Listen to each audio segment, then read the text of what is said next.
Are you ready? 20 seconds start now.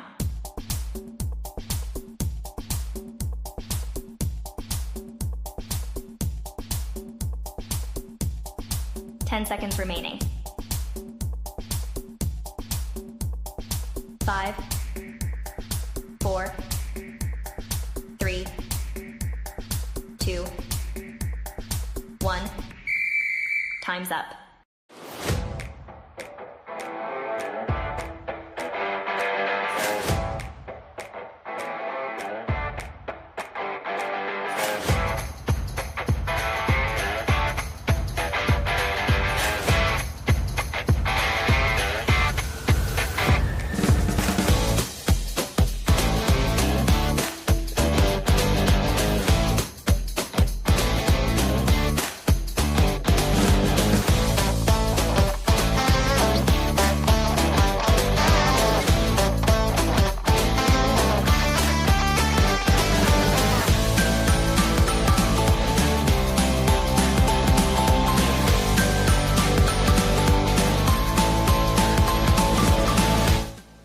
Sorry, I got distracted by the comment over there. I see it and I started laughing, so I didn't want to laugh when I was popping on the air. But we are live right here, myself, my buddy Cheese. We are on the Lights Out Sports Podcast. We'll get to that comment and all of your comments here in just a moment. Thank you all for joining us here. We are going to talk about a ton of stuff, but before we get into it, Cheese, how you been, buddy?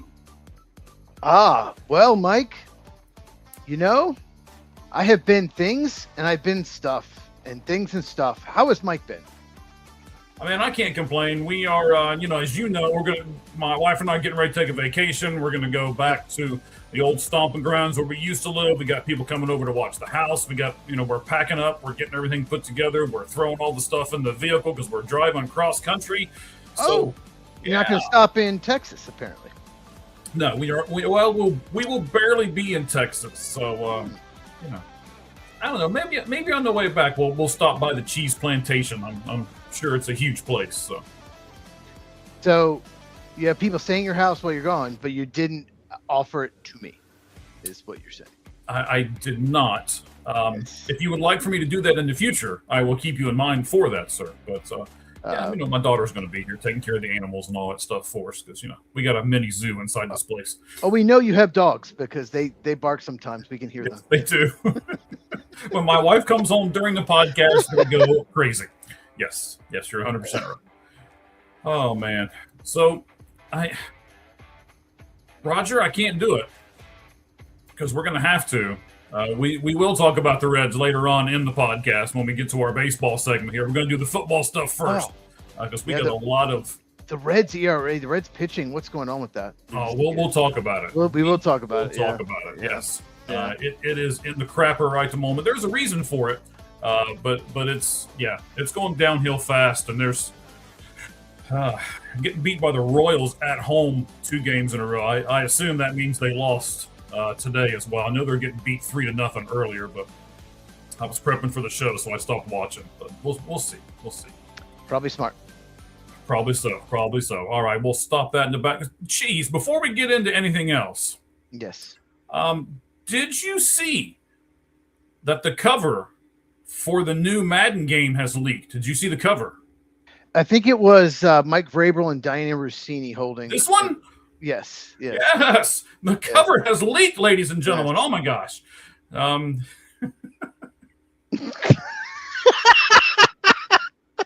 Yeah.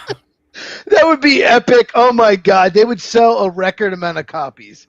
That would be awesome. If that was true, whoever made that meme, bravo. Whoever made that. That is so sweet. I mean, look at the two. Don't they look happy? Reminds me of the Coldplay concert. Yes. Remember that? Yeah, remember that thing? Yeah. Two people cheating. Doesn't that look like, cheating and regret right there? I mean, come on. Anyway, okay, I got to take that off. I can't do that much longer. That was good. I didn't know that was coming. I actually guessed because I saw the meme. I didn't even know it was coming. That's why I laughed so hard. Down 3-1. Man, the Reds. Yeah. Everyone goes through a rough stretch, though. Every team that wins the World Series goes through a rough stretch. So You never know. It's true. It's true. You never know. You never know. All right. So we're going to get into a bunch of stuff here today. We are going to talk about the Brewers. We're going to talk about today is Lou Gehrig Day in Major League Baseball. We'll talk about that a little bit. Is the pass rusher, I should say, the second most important position in all of the NFL? We'll answer that question here in a few moments. We'll look at the Steelers and who they signed today. We'll look at Atlanta and who they signed today. We'll look at the two big trades. And then the New York Giants signed a couple people as well. So we got a lot of football stuff to look at. As we already said, we're going to do Cincinnati Reds in baseball. We're going to look at the Milwaukee Brewers a little bit. We're going to do a trade candidate today. We're going to start doing this once a week. I don't know if you'll do it the weeks that I'm going to be out, which will be the next two. By the way, for everybody that's listening, you're like, oh, no. Actually, I know everybody's cheering right now. They're like, yes, he's not going to be there. But we'll have Sirhan next week, who will host the show, along with Cheese. And then the week after that, Mr. First Down will be sitting in this chair, and he will host the show both times with Cheese. And then I'll be back 2 weeks after that. So, yeah, it'll be a great time to see. Maybe it'll be one of those times to where you'll appreciate me more if I'm gone. Maybe, but I doubt it. Those two guys are great, and they'll be a great host for you, sir. Well, I made a Titans video I released today, and I haven't heard from Mr. First Down. I know he watched it, so that can't be good. So who knows? We'll talk about that, I'm sure. Sure you will. Oh, man. All right, but before we get into baseball and football, what we have to do first is get into the fire, because we got to do the 5 Flamin' 5 in 5. Let's explain. I give Cheese 5 minutes on a clock. It has a bunch of flames around it. They close and close and close, tighter and tighter and tighter around him. Thanks for that. You're welcome. As long as it's not me, sir. That's why I'm the host. Anyway, so when I control the graphics, I got all that good stuff. Yeah, there's an advantage to doing all that. So as we go through the 5 minutes, he has to get all 5 questions right. If he does, then he gets a bonus question. And if he doesn't, I guess I just finished the show out by myself. So we'll see what happens here. Nothing will actually happen until I read the first question. And Cheese, if you're looking at your notes, I'm going to flip the first and the second question because the second question is a little longer. And it'll be a little bit longer of a setup. So I want to do that one first to give you the most ample time on your 5-minute clock timer. So that means, ladies and gentlemen, that we are actually going to start out with an NBA question that doesn't really center on the NBA, but, well, you'll see what I mean. Cheese. So the viewers may believe I look at the notes. Sometimes I do. Sometimes I don't. Who knows? Hey, if you don't want to, that's up to you, buddy. I today I was rushing around and I did a lot of different things. I worked a different schedule this week because we're going on vacation, so I had to do some different stuff, and it's not giving me as much free time. So I rushed through this a little bit, but I still think it's going to be a great show. We got a lot of great topics to look into, and that starts right now with this 5 Flamin' 5 in 5. Cheese. Yes. Here we go. All right, hang on. You know what? I say here we go, but I don't really mean that because I don't have the music queued up. So, Okay. Yeah, we got to do that first, right? Don't keep blowing up. All right. Well, not. Okay. A little worried because my phone was blowing up. This happens every once in a while. Hang on. All right, sir. All right, so that happened. I hit the music. Sometimes when I hit the music, we can't hear you. We really couldn't hear whatever you just said. I apologize, sir. I don't know why that happened. Oh, no, it's okay. It was meaningless. It wasn't meaningless? Yes, completely meaningless. It was not important at all. It was the least most important thing that will be talked about tonight. All right. Well, okay. We'll go with that, buddy. So, this is going to be a great show. I can see it already. So here we go, buddy. The 5 Flamin' 5 and 5. We're going to win an Emmy for this show. This is an Emmy-winning podcast. Emmy winning. Yes. Multiple Emmy. Anyway. Multiple. Okay. Cheese. The Golden State Warriors' Steph Curry has signed a shoe endorsement contract with a Japanese company. I believe it's pronounced Li Ning, for 10 years. That extends his company globally or expands his company globally. Do you, Cheese, lose respect not just for NBA athletes, but any athlete who signs a deal with a foreign company instead of trying to sign a deal with an American company? I mean, yes. I don't know too many of the details. I don't know if he had. I mean, I don't like anyone signing a deal with China. I obviously I don't like that. We've talked about this with international games in the NFL. I hate that they go there just because every NFL game, doesn't matter who's playing, brings millions into that city. Local restaurants, local hotels, tourist attractions. It brings money into America, and I hate it going overseas. So I don't like that. I don't know the details. I never really liked Steph Curry. I always thought he was a phony. He acts like he's a nice guy. I always thought he was a POS, but I just never liked him. So no, I don't like this. Okay. Yeah. Here's the second one we'll do, and I'm sure you've heard this, frick them picks. The Rams don't care about draft picks, and they don't, but even though they don't, they're doing pretty well.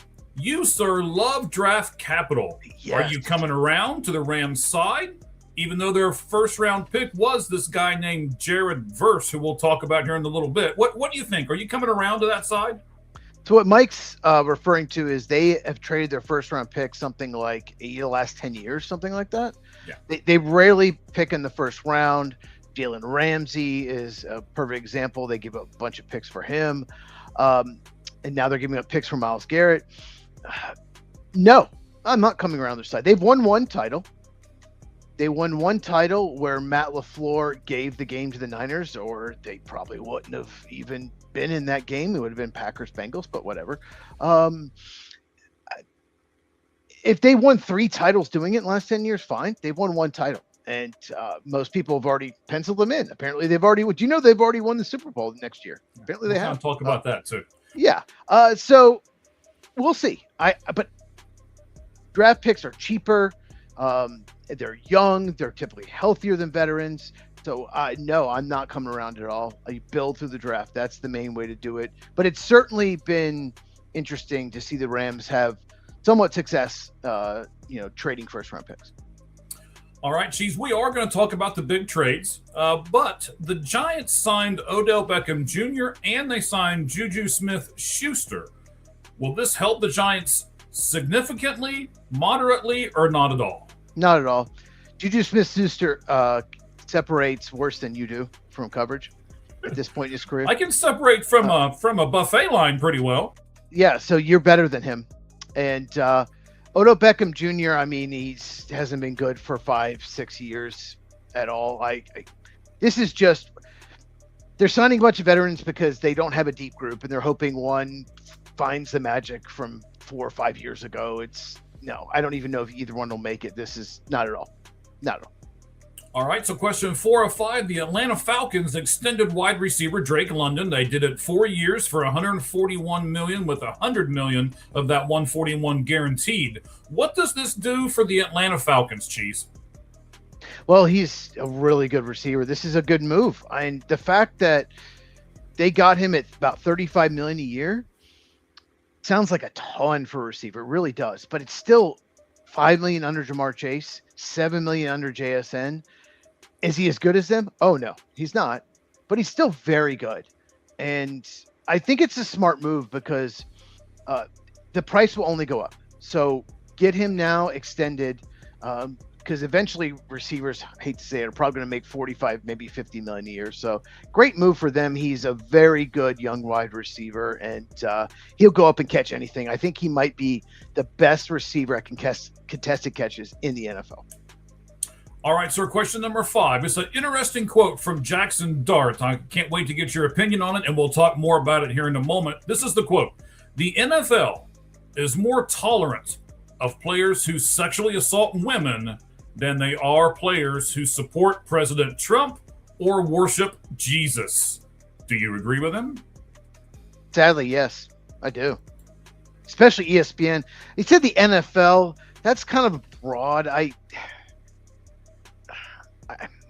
get that, but ESPN was just trying to call him out. It's a double standard. It's an absolute double standard. If he'd done it for Biden or something, or if a quote, no, he would have probably been praised, and ESPN would say, "Hey, good for him." But because the media hates Trump, so yeah, I honestly agree with him. It's sad. Wow. Okay, and it is sad. I do too. I really do agree with him. This is something that I wanted to talk about a little bit more. I know you don't necessarily like your politics mixed with your sports, so don't get too mad at me here. And just so everybody else knows on the channel, this is a Valentine thing over here. This isn't a cheese thing. So, I just hate politics so much. I know. I'm not necessarily into them as far as that part goes, but.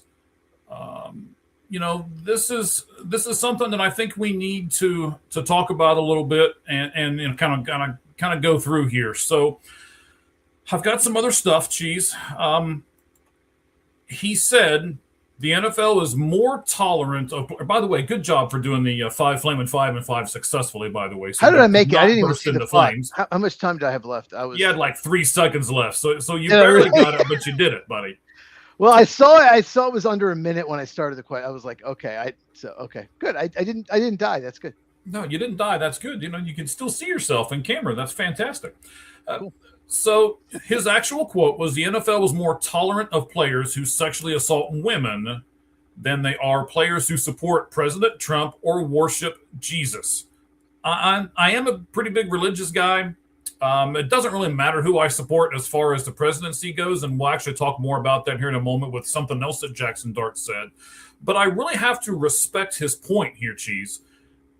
We know in every sport, not just football, we know that in every sport there are players who abuse women and players who abuse drugs and players who go excessive speed and players who crash into people and they just kind of sweep everything under the rug and it all goes away and they continue to play, especially if they are good at what they do. So I have to say, Cheese, I'm even going to go this route. I 100% agree with Jackson Dart, and I'll add this. I got a little bit more respect for the guy after I saw some of these quotes he did.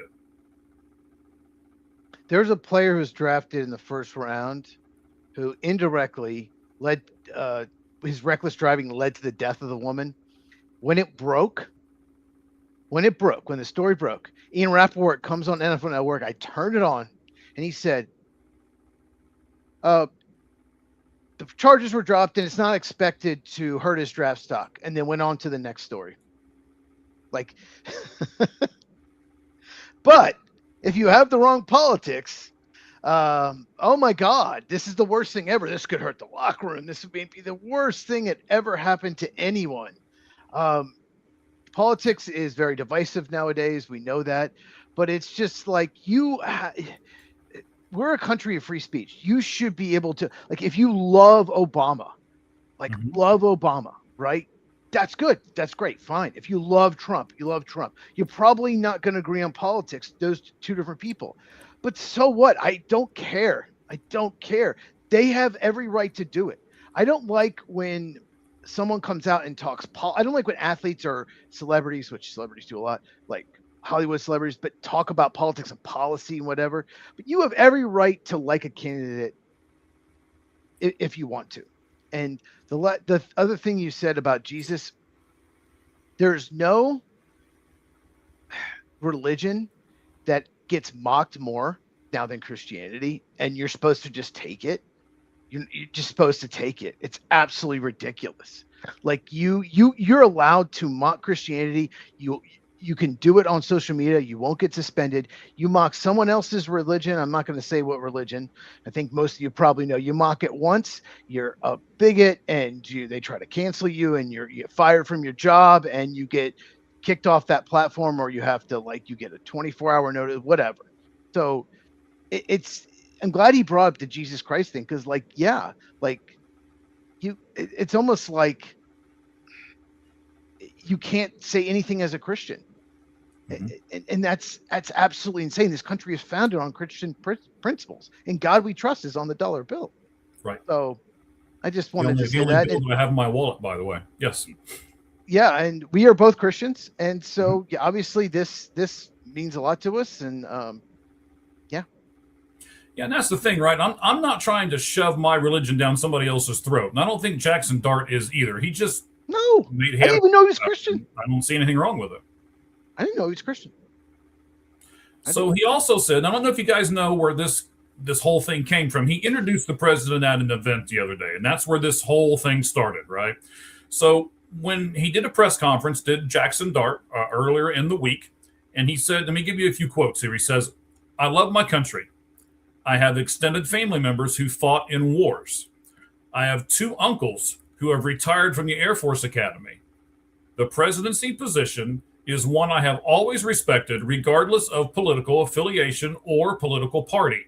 And again, I'm glad he put this whole. I mean, I'm sure this speech was kind of written out for him, but he put this political affiliation and political party thing at the end of it. It shouldn't matter, and it 100% shouldn't matter. He is still the president of the United States. In my lifetime, there have been some presidents who were elected that I didn't vote for. And I didn't, throw a big fit and, I'm not going to do this and I'm not going to do that anymore. No, it's a democracy, and you got, that's how it all works out. So we get behind that president and we support that president as much as we can, and we move on with our lives. So what do you think about the other quotes that Jackson Dart did? And then we're going to get into what one of his teammates said and wrap everything up. I love what he said, that he respects the office. That was good. I have a ton of family. I did not join the military. I chose not to because, I don't like when people scream in my face. If I would have lasted one day in boot camp, they would say, drop and give me 20. I'd be like, you drop and give me 20. Like, I would have told him to go where to go. So that's just not my cheese. Got it. I just don't like when people are screaming at me. I like rational conversations. But both grandfathers, military, father, military. I have a lot of military in my family. So I absolutely respect that. And I understand that. And I respect the office as well. Like I said, I don't like politics. I don't, I don't like to affiliate myself with either party, because then you all the talking points, then you have to agree with it. No, I like to think for myself. Right. But one thing I'll just say one thing I did not like about Jackson Dart's thing. There's one thing I didn't like. Okay, what was that? He seemed very passive. He didn't say, he should have said, he should have said directly right off the bat, "I'm not apologizing for what I did because I believe in what I did." I wanted him to be more direct in saying that. He seemed kind of passive. He said, a lot of uhs, like he was just trying to, not dig himself deeper with the people that are mad about it, but at the same time not apologize, like in between. I just think he came off more passive than he should have. I wish he was a little more direct, but I did like some of the things he said. Right. So we got Roger here saying free speech only extends to not being punished by the government. Private companies can make their own decisions. Yes, private companies can do a lot of that too. That's 100% right. So I understand what you mean, but I also understand his stance in the whole thing, right? I'm sure there was someone or more someones from the New York Giants and the NFL going, okay, we're going to write this speech for you and you're going to read it verbatim, and this is, kind of thing. So when he was doing his and his, I don't know about, I didn't, to be honest with you, I didn't watch the whole thing. It's on our X account. I will watch it later on because I really want to see what it was. The quotes that I grabbed were from the very first 30 seconds of it.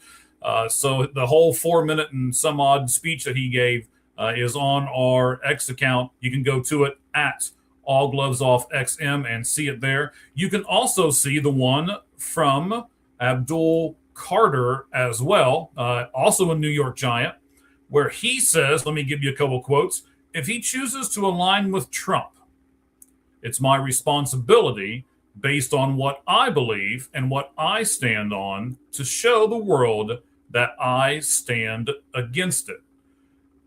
So I'm going to break this quote down for a couple times here because I get what he's saying, but I'm not sure if I agree with it.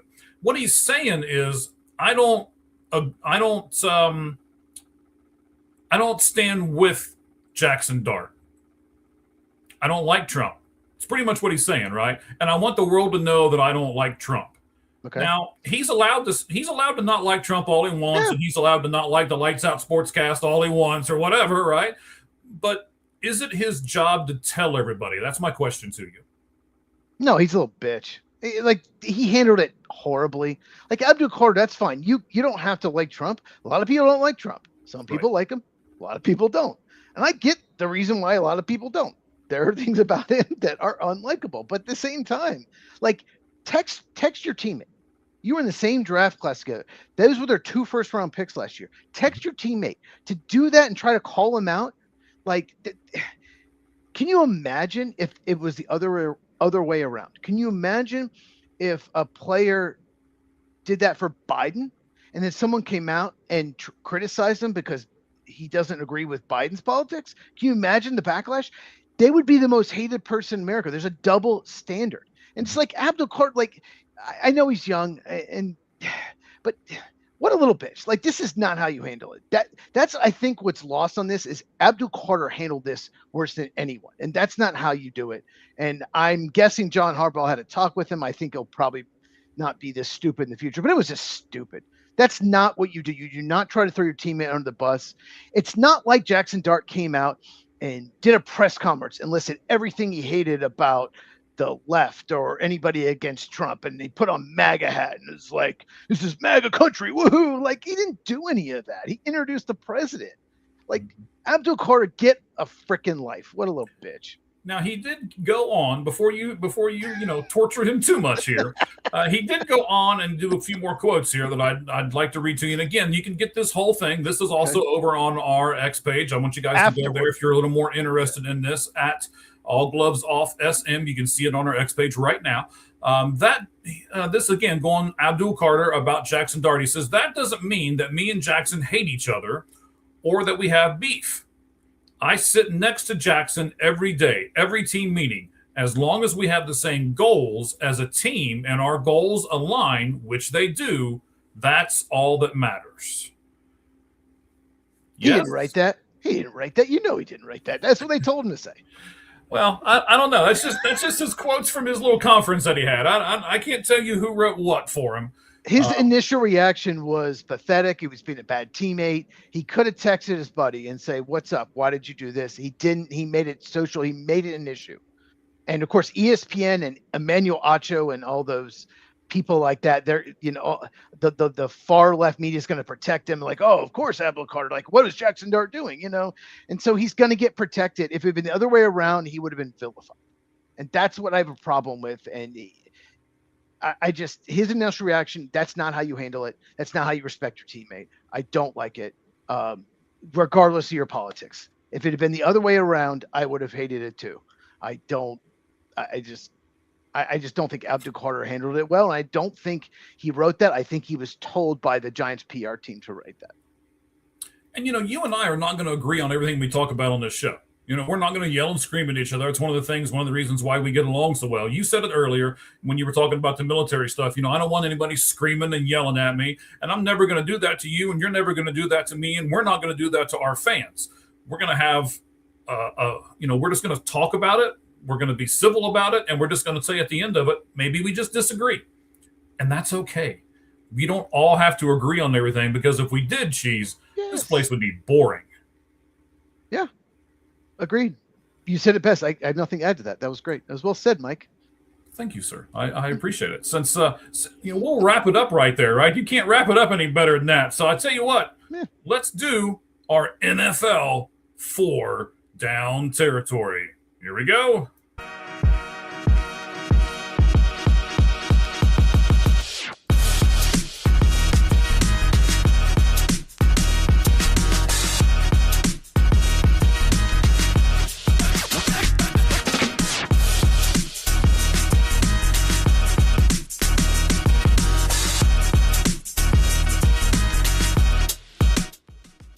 All right, buddy, we got a lot of stuff to get to here with all the trades that are going on. We were going to start with the A.J. Brown trade here in a moment. Then we'll jump into the Myles Garrett because, as you know, I'm sure you have looked at the notes and you love everything that you've seen. Sure, I did. We are going to. Sure, I looked at the notes. I always do. I always, Right. We're gonna get into some weeds here when we get to the Myles Garrett trade because I got some stuff I want to discuss. I heard a lot of things. We're even gonna have a Pat McAfee video that we'll display here in a few moments and everything else. So we got some stuffs to do here, buddy. All right. First of all, let me get this comment out here. Got a comment. We do. Cool. Bodkins. By the way, if you haven't What's seen up? it, I was on his show on Sunday. I did see it. Go ahead. Well, I did see it. He likes the right teams. I told him that he was going to have you on the show because, he does like the right teams. Chicago Cubs and Green Bay Packers. I was like, shoot, this is right up Jesus' alley right here. But yes, it was a great time, actually. I'll be honest with you. What are you cheering about over there? Braves win. Braves win. They Braves made win. me All right. nervous in the ninth. They made me nervous. Oh, yeah. Being interrupted. They made me nervous. I was nervous. I wanted to win. We're winning. We're winning. Oh, man. All right. John there, we got to get Cheese some background decorations. Yeah. I think that's we been need a talked little about. bobblehead in back of him. Maybe so, man. Maybe so. No, that we're working on that. Me and Shauna, we're working on it. We'll get there. Something being worked on. Okay. All right. I love it, man. I really do. That's and we've talked about this off air. I have all this stuff behind me, and I know why you don't have it because we've talked about it before. But yeah, cheese. I don't have a enough, permanent ladies and resident. gentlemen. I mean, look at that. Look at that aura right there. This cheese is enough. All right. Yeah. Yeah, but I'm going back to Bodkins, man. I like doing that. I was a little, he's probably still listening to me, so he can, comment if you want, buddy. I was a little nervous because I kept saying, okay, what are we going to talk about? What are we doing? And he was like, it's just like two guys sitting on a table at a bar having a drink. And I'm just like, oh, so we don't know what we're talking about. Oh, man. From a guy who structures everything in his entire life, it made me nervous. But you know what? It ended up being really good. We jumped around to a bunch of different subjects, everything from Bengals to Cardinals. We did the Mount Rushmore of the Arizona Cardinals. I mean, we did a lot of fun stuff on that show. And it was really great, really great. And I appreciate you, John, for your kind words on what we did. Tried to do it the right way and still get a point across. So, yes. Again, You're not going to get like an unbiased opinion on ESPN. Right. We hate the four-letter word. You hate the four letters network. Yeah. Yes. All right. So I know you want to talk about the A.J. Brown trade. I'll let you do that, and then we'll jump into Myles Garrett and some other stuff here in just a few moments, buddy. Go ahead. Yeah, so A.J. Brown, the worst, least kept secret in the NFL, Right. was traded to New England Patriots. They get a 2028 first-round pick and a 2027 second round, the Eagles do. So Okay. A.J. Brown, we knew this was probably going to happen. We knew he was going to be traded. We figured it was New England. That was the rumor. We're just waiting for June 1st because the Eagles could not do it before June 1st because they're so right up against the cap. They had to wait because after June 1st, you can spread the cap hit out and a trade or release 2 seasons, not just 1 year. So, okay. So, And by what the do way, you think? just so everybody knows, I'm sorry, I'm going to interrupt you for a second.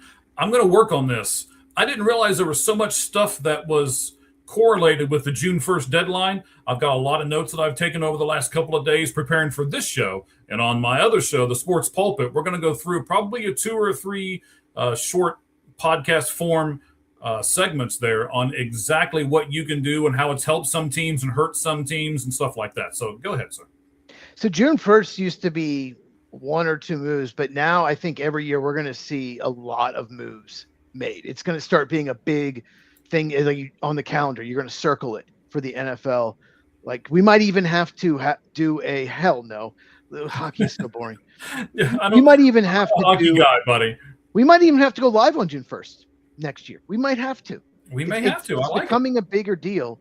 And you notice that 2 big trades didn't happen until after June 1st for cap reasons. Mm-hmm.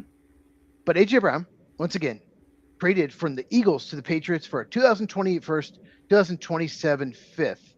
So, the question for you, Yes. we'll each go first. Okay, we'll talk about who do you think is the biggest winner? You can pick a team, a coach, a player. Who do you think is the biggest winner in this deal?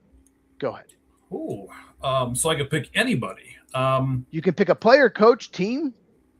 You could pick the fans, maybe, to get to watch something. Who knows? Mhm. Who do you think's the biggest winner? Well, I know this is probably going to sound like a cop-out to a certain extent, but I think AJ is the biggest winner here. He's been the guy who's been running his mouth saying, "I want to be the number one guy. I want to be a number one." Okay, here you go. You're in New England. They made it to the Super Bowl. They didn't win, of course, but they made it to the Super Bowl. You can be the reason that now they go and win. So shut up or put up, right? And it's going to be. I think this is going to be interesting to see if he can do that in New England or if he's just another wide receiver. Oh, okay. Well, I have a winner from the same team. Drake May's the winner to me. If you watch in the playoffs, he was not good, especially against Denver in the AFC title game. They only won because Bo Nix was out. And in the Super Bowl, he was bad. And they were going against probably the two best secondaries in the NFL.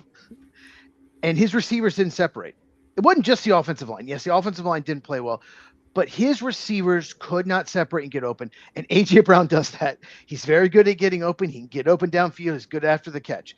So Drake May, who almost won the MVP, and now people are starting to question him because when he went against good defenses, he failed. He now has a receiver that can separate from cover. So my winner is Drake May. John agrees with me. Who was your biggest loser of the trade, Mike? The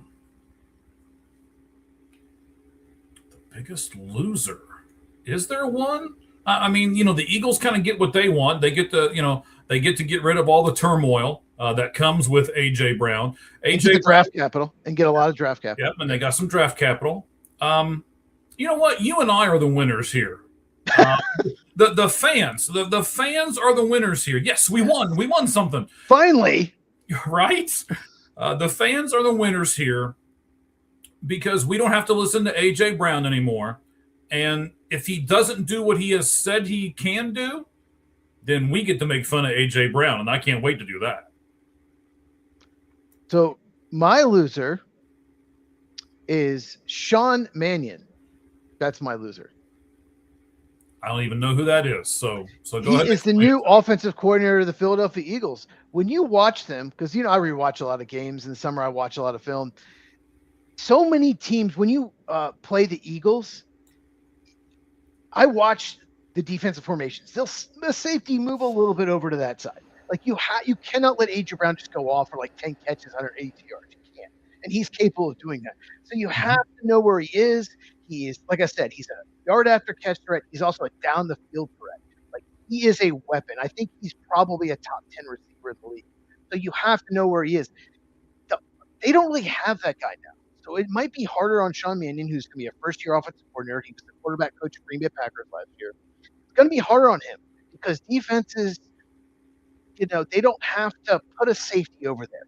Their most talented weapon is a rookie, first-round pick. The second most talented might be a rookie second-round pick, Mekhi Lemon and Eli Stowers, but they're rookies. So, Devontae Smith, he's good, but is he really a number one? I don't know. Probably not. So I think the loser, maybe Jalen Hurts too. Like you don't have elite number one receiver anymore. So that's my loser. Now on your channel, which is what, Cheese? I mean, you've gone like 38 minutes and haven't said it yet? Oh, whew. That's a record.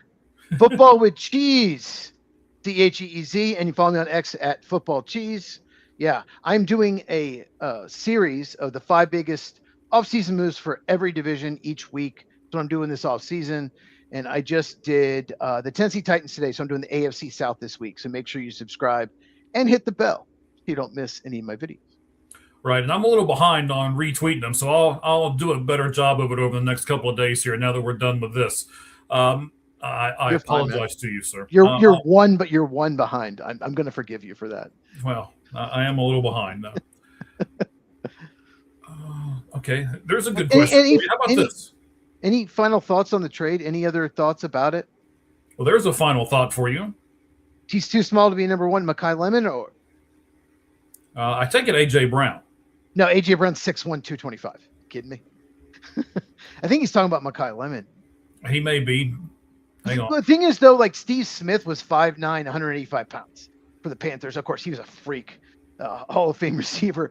So I wouldn't say that. Like Mekhi look, Lemon has number so one he's talking receiver about upside. Smith. Oh, Smith. Yeah, I agree. Yeah, because he knew where I was going when I was saying on your channel, because that's what you say. Can Devontae Smith be the number one guy in Philly now? I agree, John. Yeah. God, me and John are agreeing. This is weird. This is not like us. No, Devontae Smith is way too. You're right. He's too small to be a number one. They can both. If he goes against like Pat Surtain or Derek Stingley, they can just Sauce Gardner. They'll bully him at the line and knock him off the route. So I agree. Yeah, he's not a number one. So a lot of pressure on Sean Mannion, Jalen Hurts, and Mekhi Lemon to take over that role. They don't have any weapon as good as AJ Brown, but they're deeper. I'll say this: their receiving core is deeper because they did sign Hollywood Brown and they traded for Dontavian Wicks, drafted Eli Stowers, drafted Mekhi Lemon. So they're deeper. They just don't have that really good number one. So weird. Oh boy. All right, there's a lot of weird things going on this show today, but that's okay. It's maybe it's because it's the last one for me for a couple of weeks, so we got to get this stuff out of the way. Anything else you want to talk about before we go into Myles Garrett? Because we're going to jump into some weeds here. Let's go into Garrett. Yep. Let's go into Garrett. All right, so Myles Garrett, there he is. He was traded on the same day as A.J. Brown was traded. So if you remember correctly, Cheese, we talked about this when they drafted Ty Simpson, and Sean McVay looked really distraught and disgusted in that after it was all said and done interview just a couple hours after they drafted him. Maybe the reason Sean McVay looked so distraught was because he didn't want to lie to the reporters.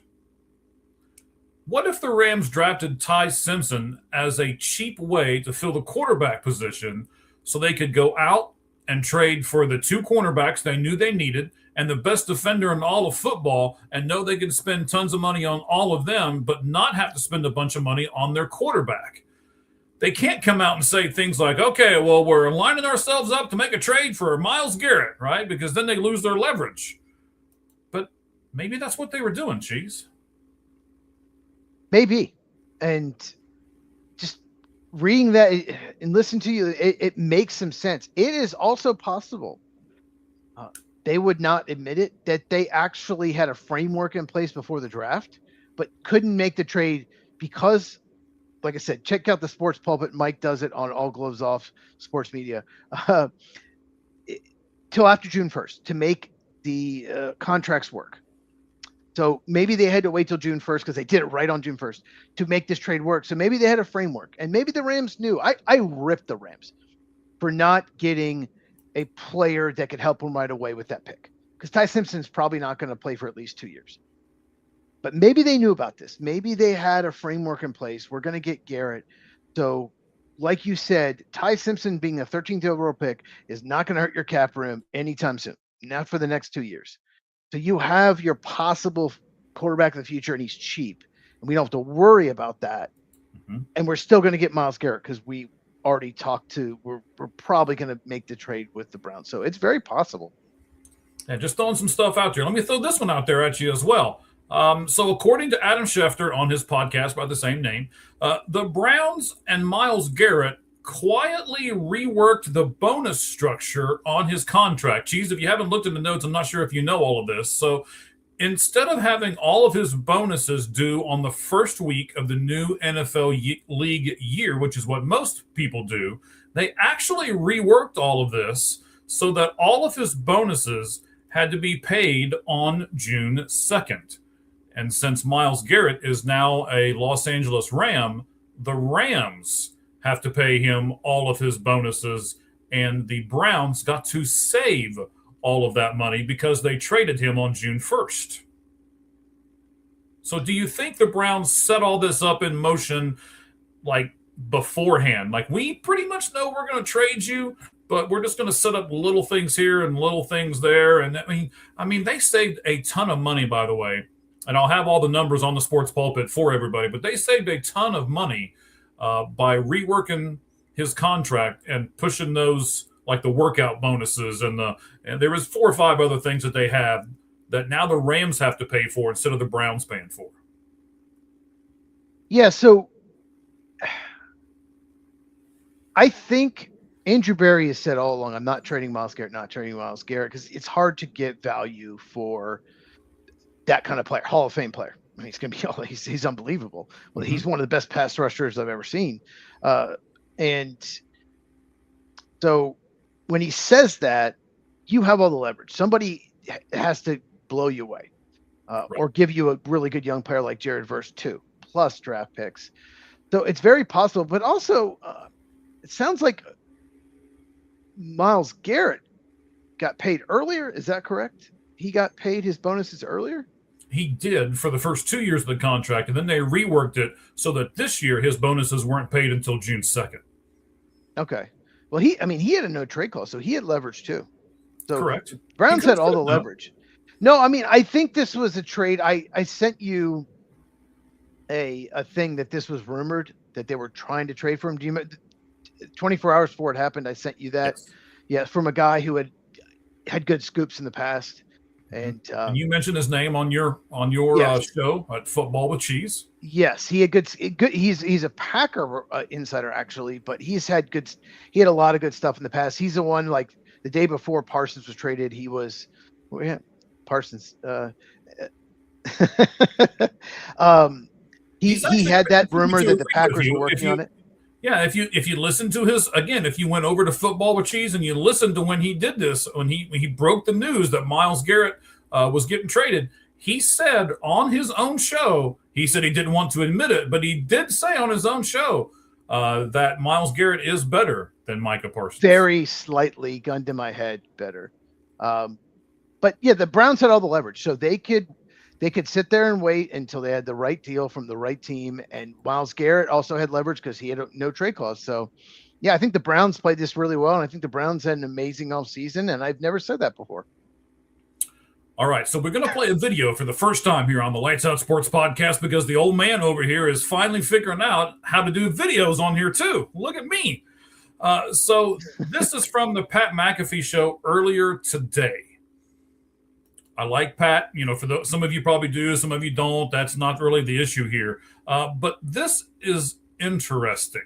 It's about 1 minute and 30 seconds long. We'll play it, and then we will respond to it here. You ready, Chiefs? I'm ready. All right. Reach out to Aaron Donald. Okay? I reach out to Aaron Donald. And I would like to say, according to source, says, it for sure got me thinking. Okay? Me and Aaron Donald don't text on a regular basis. I'm not acting like me and Aaron Donald are like best friends. Okay, we all saw him push me off a seat down. Yeah. Mm-hmm. Oh yeah. Pittsburgh, you know that. Pittsburgh guys. Now he did grow up Penn Hills, which is directly next to Plum. Obviously, I know Aaron Donald. Have massive respect for Aaron Donald, but this would be not a normal conversation for me just to be texting Aaron Donald. Would that be cool to be able to just text Aaron Donald? Would like to say yes. Mm-hmm. That would be a very cool thing. Would be pumped about. Yeah, so that's Aaron Donald. Okay, so we know each other, obviously. It for sure got me thinking. I said, holy shit, can I say that? Okay, that's what I respond with. Okay, and then he responds with 35, removed 2 years ago. Got to see if that fire can light back up. And then we show clips of him doing it, and I tell him, I say, you're from Penn Hills, brother. Fire is always in there. And then I say, go get the knives back out.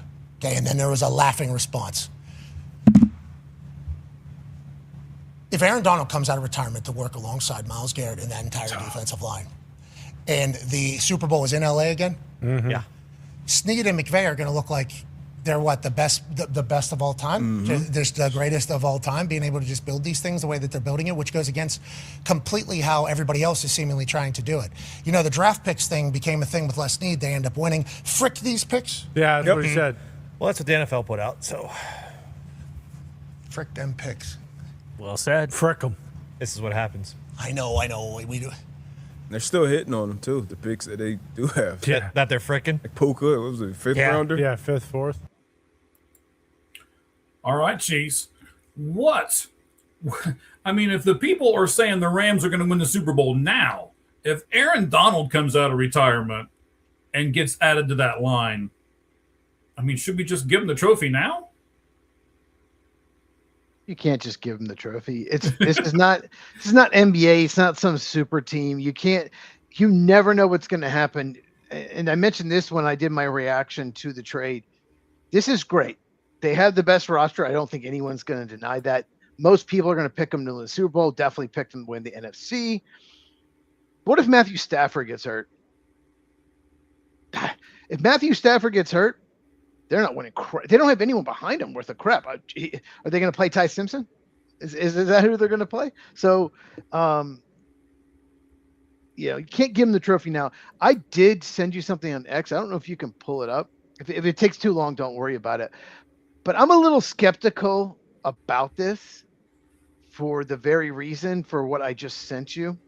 I don't know if you can pull it up. Hang on. It'll take me a second, but I can do it. Give me a second. Okay. While you're doing that,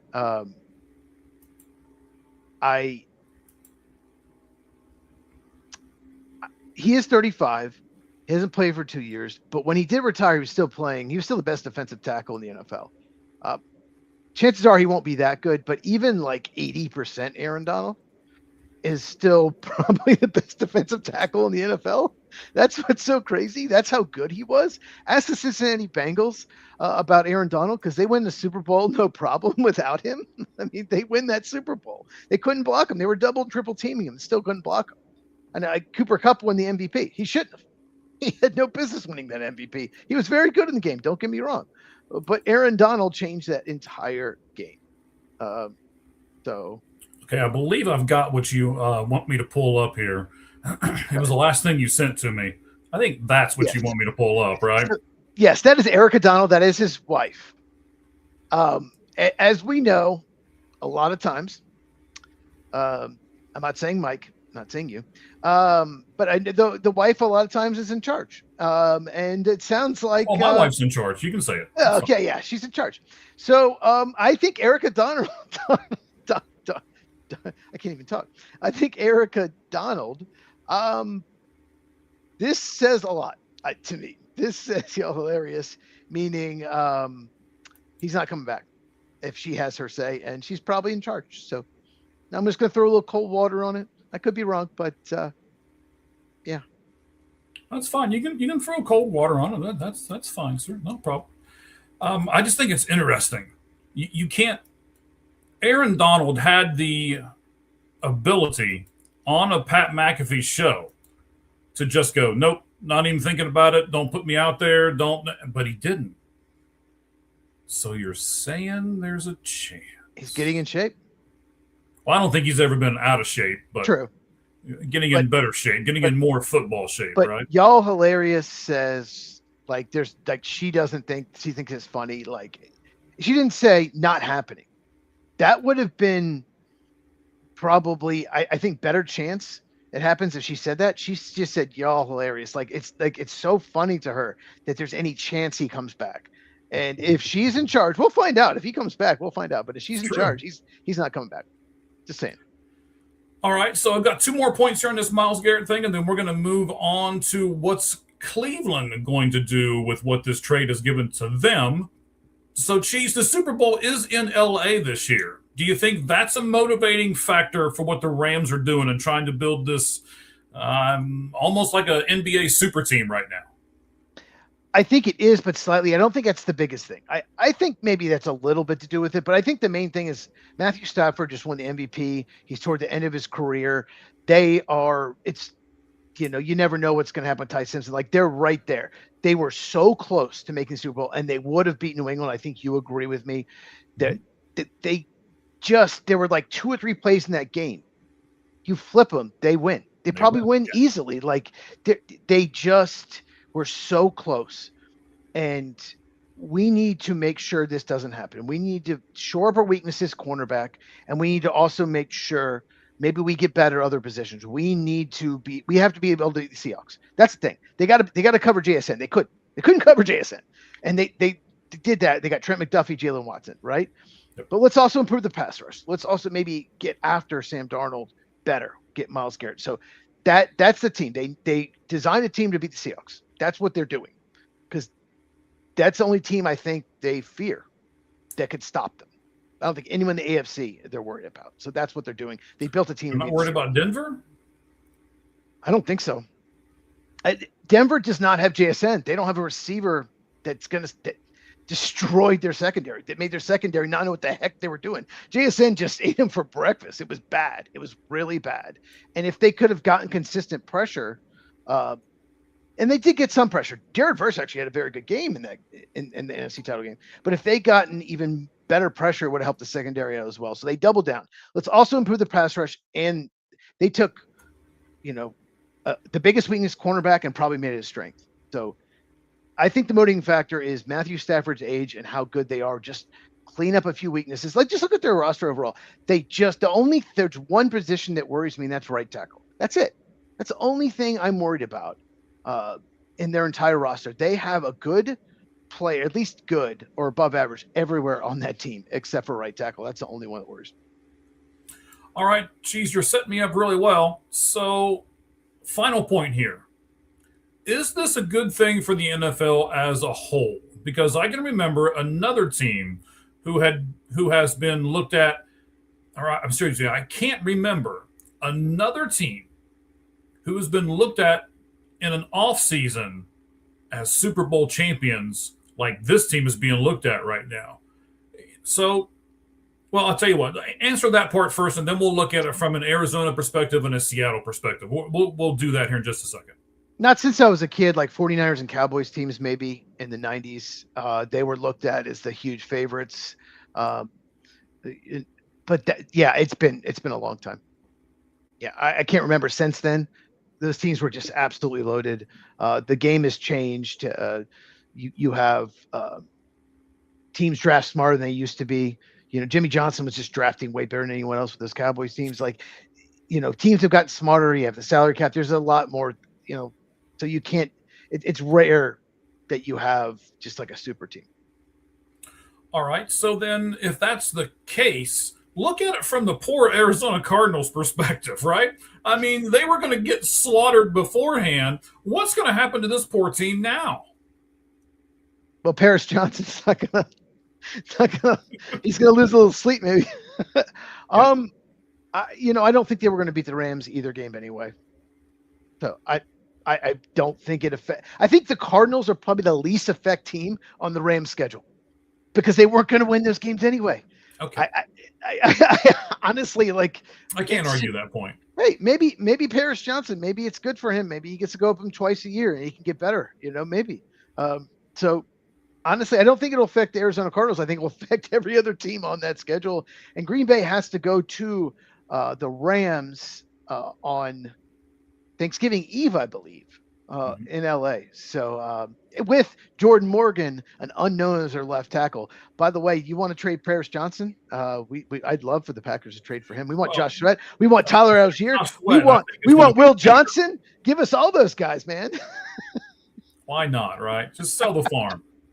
So, okay, so then I'm going to say it's not good, right? Because it's like the Yankees of a few years ago in Major League Baseball. It's the Dodgers of right now in Major League Baseball, right? It's like, well, just give them everything, right? But it also kind of puts a target on their back. So I think that's how the Seahawks would look at it, right? That's how you have to motivate. If you're the Packers, when you go out there on Thanksgiving Eve, that's how you have to look at it, right? These guys are the best, and we want to beat the best. So how is that going to affect, you think, the whole NFL season as a whole? Because this team is going to be daunted as being so good, are they going to get there in the end and we're just all going to go, oh, well, and we knew it before the season started? Or are there going to be some teams that really take a good shot at them, maybe, and one or two of them can knock them off? Well, you're probably going to get the other team's best because of that. So you're right. They are a target. I get why you compare them to the Dodgers, but there's a big difference. They have a salary cap. They have restrictions. The Dodgers don't. Dodgers can do whatever they want because the way baseball's structured. And we're going to make an entire show about that probably in July. So make sure you do follow all of our channels. So we're going to talk about the CBA, what might happen, why they're so far apart. We're going to go over that. The Rams aren't doing anything wrong. They're doing everything right. If you want to blame people, blame the Browns for giving Myles Garrett in a trade. They're not doing anything wrong. But what you just said, clearly there's going to probably be some games where the Rams win like 42-6, probably. And that's not necessarily great. It's not, but But I'll say this: the NFL does design the league to help out the teams that were bad and punish the teams that were good. There's a salary cap; you don't draft as high. So, kudos to Les Snead and the Rams for doing this. I don't feel resentment toward them. But if they, go, 16-1, and then run the table in the postseason, no problem. Yeah, that's not really good for football. I think you would agree. Yeah, I would. It is what I'm a little scared of.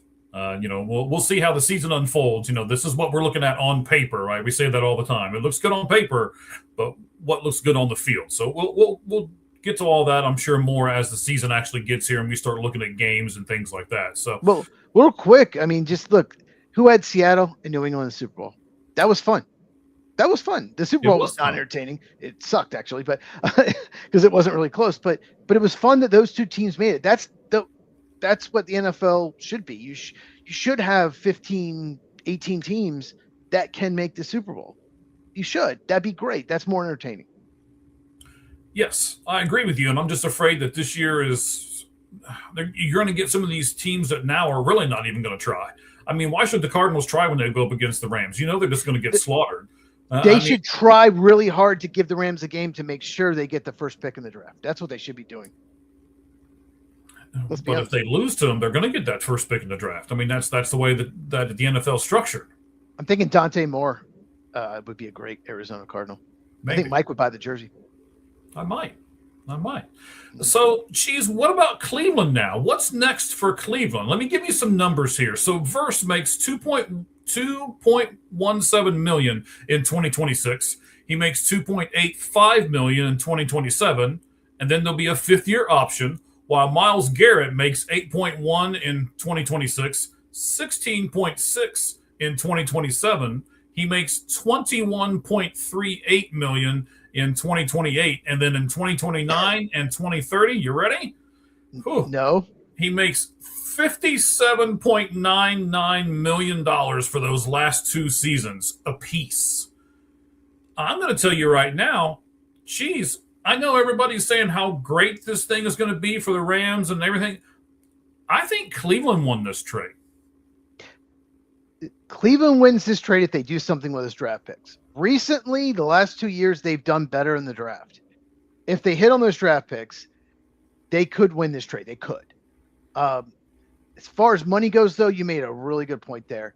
Jared Verse has been in the league 2 years. He was drafted in 2024, 19th overall. Right. The only first-round pick the Rams have had in like 10 years. But it's before Ty Simpson, yeah. So they have one player on their entire team that they used a first-round pick on, not another team's first-round pick. Yes, that's correct. And that's the person that hasn't played a snap for him yet. They just drafted him. Yep. But Jared Verse, he's a really good player. He's just not Myles Garrett level talent. He's not. But he's not getting paid near what Myles Garrett's getting paid either. So you said he makes 2.17. So the next 2 years, 2.17, 2.85. So the Browns are going to save a ton of money that they can use in the future. $5 million for this guy for the next 2 years. That's insane. True. But that fifth-year option is going to be expensive. It will. And they will have to pay him. Anything like Myles Garrett's option, though. Right. And they will have to pay him probably in a couple years. They can pay him next year. Or trade him. But they'll have to pay him at some point. So when you say like 2029, 30, Myles Garrett 57.9, well, I mean, Jared Verse might make a lot too in those years. So I'll just say that. But I was surprised that the Rams were willing to give up Jared Verse, because when I first heard this, I thought Myles Garrett and Jared Verse together, they'll be unstoppable on defense. My headset keeps falling off. It just my head's too big. It just wants to fall. It's got too much knowledge in that brain. Yeah, I wish. I just thought it'd be unstoppable. And now it just, yes, the Rams are better. He's better than Jared Verse. No doubt about it. At the same time, Jared Verse is unbelievable power move. He doesn't want to run around you. He runs through you. And I keep hearing this from left tackles talk about who they don't want to face. They always say Jared Verse. Teron Armstead, he faced him once. He retired. And he said, who did you not like facing? He said, this past year, I didn't like facing Jared Verse, because they don't want you to run through you. They want you to try to go around you and use your length and stop them and push them up the field. They don't want you to go through you. And that's what Jared Verse does. He doesn't care. Ruben Bain's a very similar player. He likes to do that as well. He just doesn't care. He does anything and everything to get to the quarterback. So I still think it's a push because I think Garrett is better and he'll command more attention. But I get what you're saying. If the Browns nail those picks or even hit on 2 of them, then it's very possible long-term they will win the trade. Just a couple little side notes here before we move on. There's only 2 teams that have multiple picks in this upcoming draft.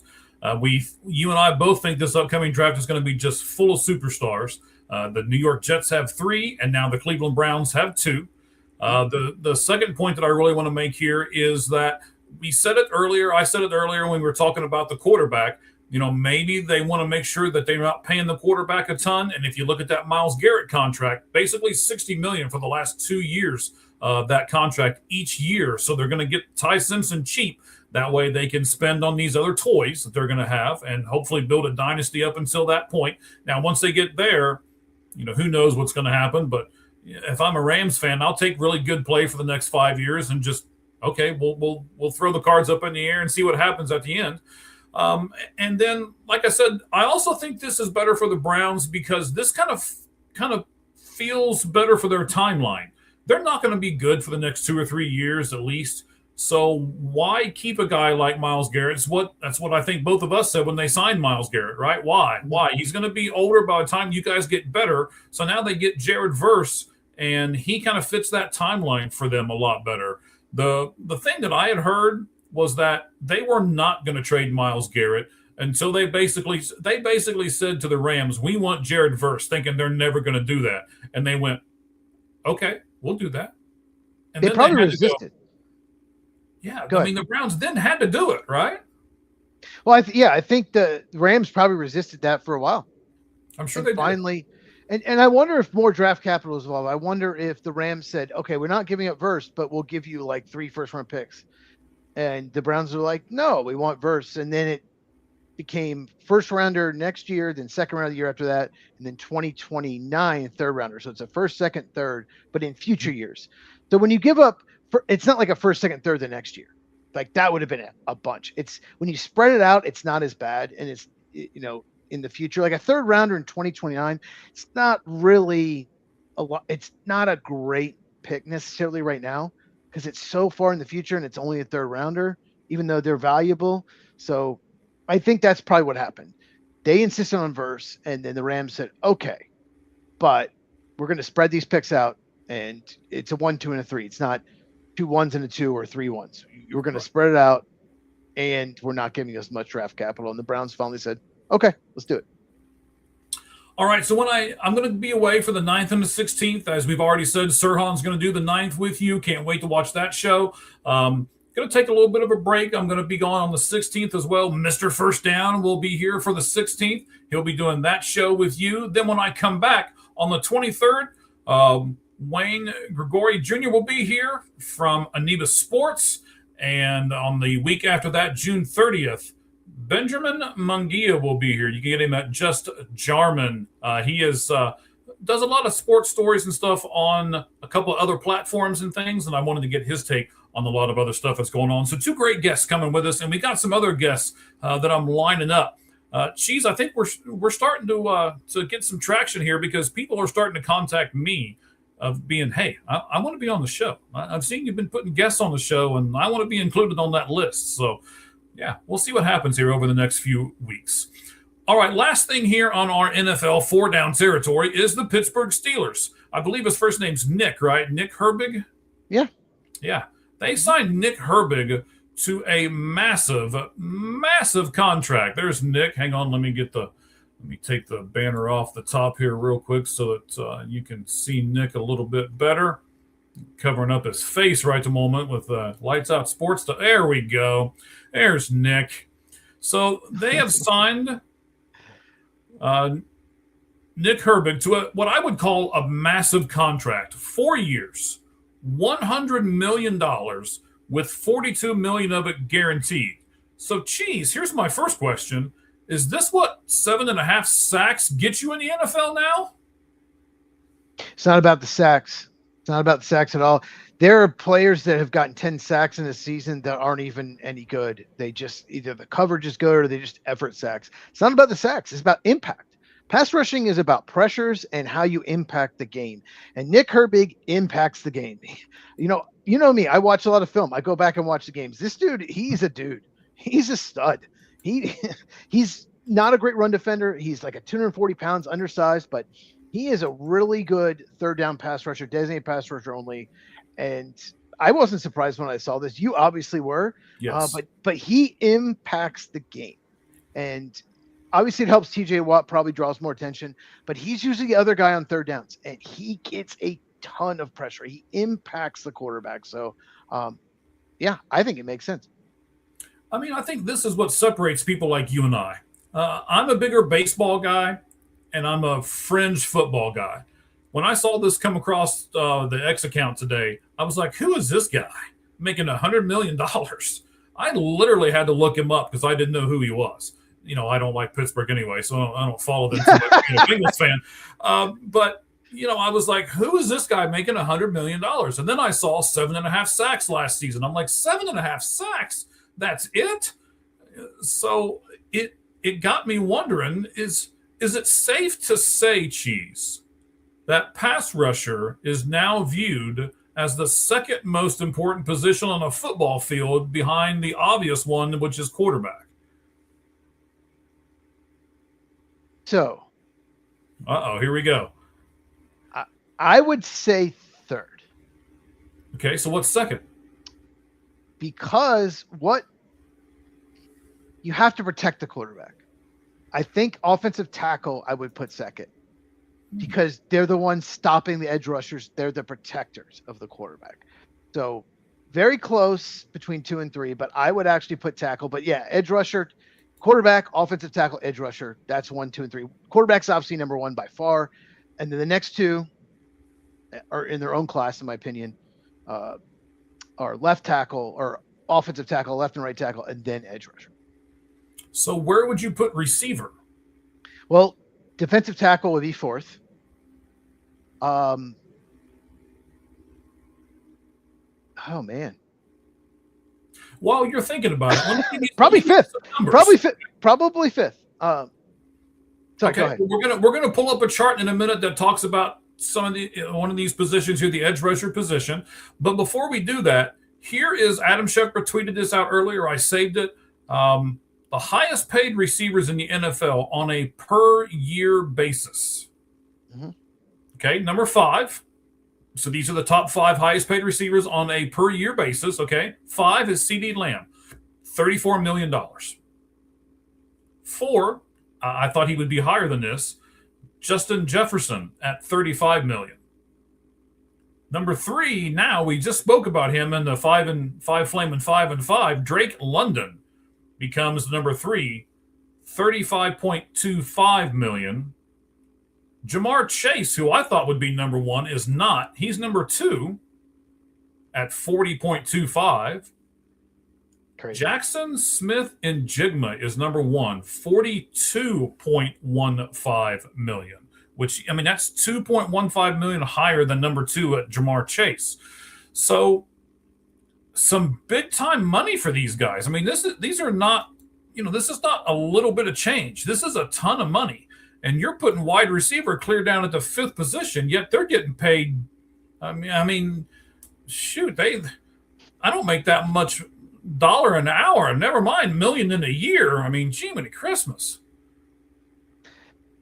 Yeah, Justin Jefferson signed it 2 years ago. It's why he's lower. Jamar Chase signed his last year. JSN obviously wanted to top him after his big year. So it's I don't think Patrick Mahomes is top 10 paid quarterback because he signed his contract like 3 years ago, like a long-term deal. So it depends when you sign. The cap keeps going up, but yeah, I guess I put it 5th. But it's a sexy position. It's a position that is featured a lot. It's a passing game. So they just, for whatever reason, I'm not sure, it just gets paid a lot. I think it's number 3 after, quarterback and edge rusher in highest paid position. So whatever reason, position, it's the sexy position. Yeah, it's an impact position. Before the new rules where you could barely touch receivers, illegal contact, it's an offensive league. Receiver became more important overnight. Like overnight, it's much more important than it used to be. But at the same time, yeah, I have it fifth. I think there's clearly quarterback, offensive tackle, edge rusher, and defensive tackle are ahead of it, in my opinion. Okay, so this is a chart that you sent to me. This is evaluating edge rushers when they're one-on-one. What's this chart tell us, Chief? Well, okay, so it's double team rankings at the bottom. It's one of those XY charts, and then it's your grade over expectation when you rush the passer, basically versus double team. So this is a double team chart. So when you're double team, the amount. So if you're the furthest right you are, you're double team more than anyone else, which is not surprising on who's further right. And then the higher you are, it's how you do over the expected when you're double team, what you should do. Like when you're double team, you shouldn't necessarily get a lot of pressures. But if you do, you're very high on that list. And this is the least surprising chart I have seen. There's charts like this all the time.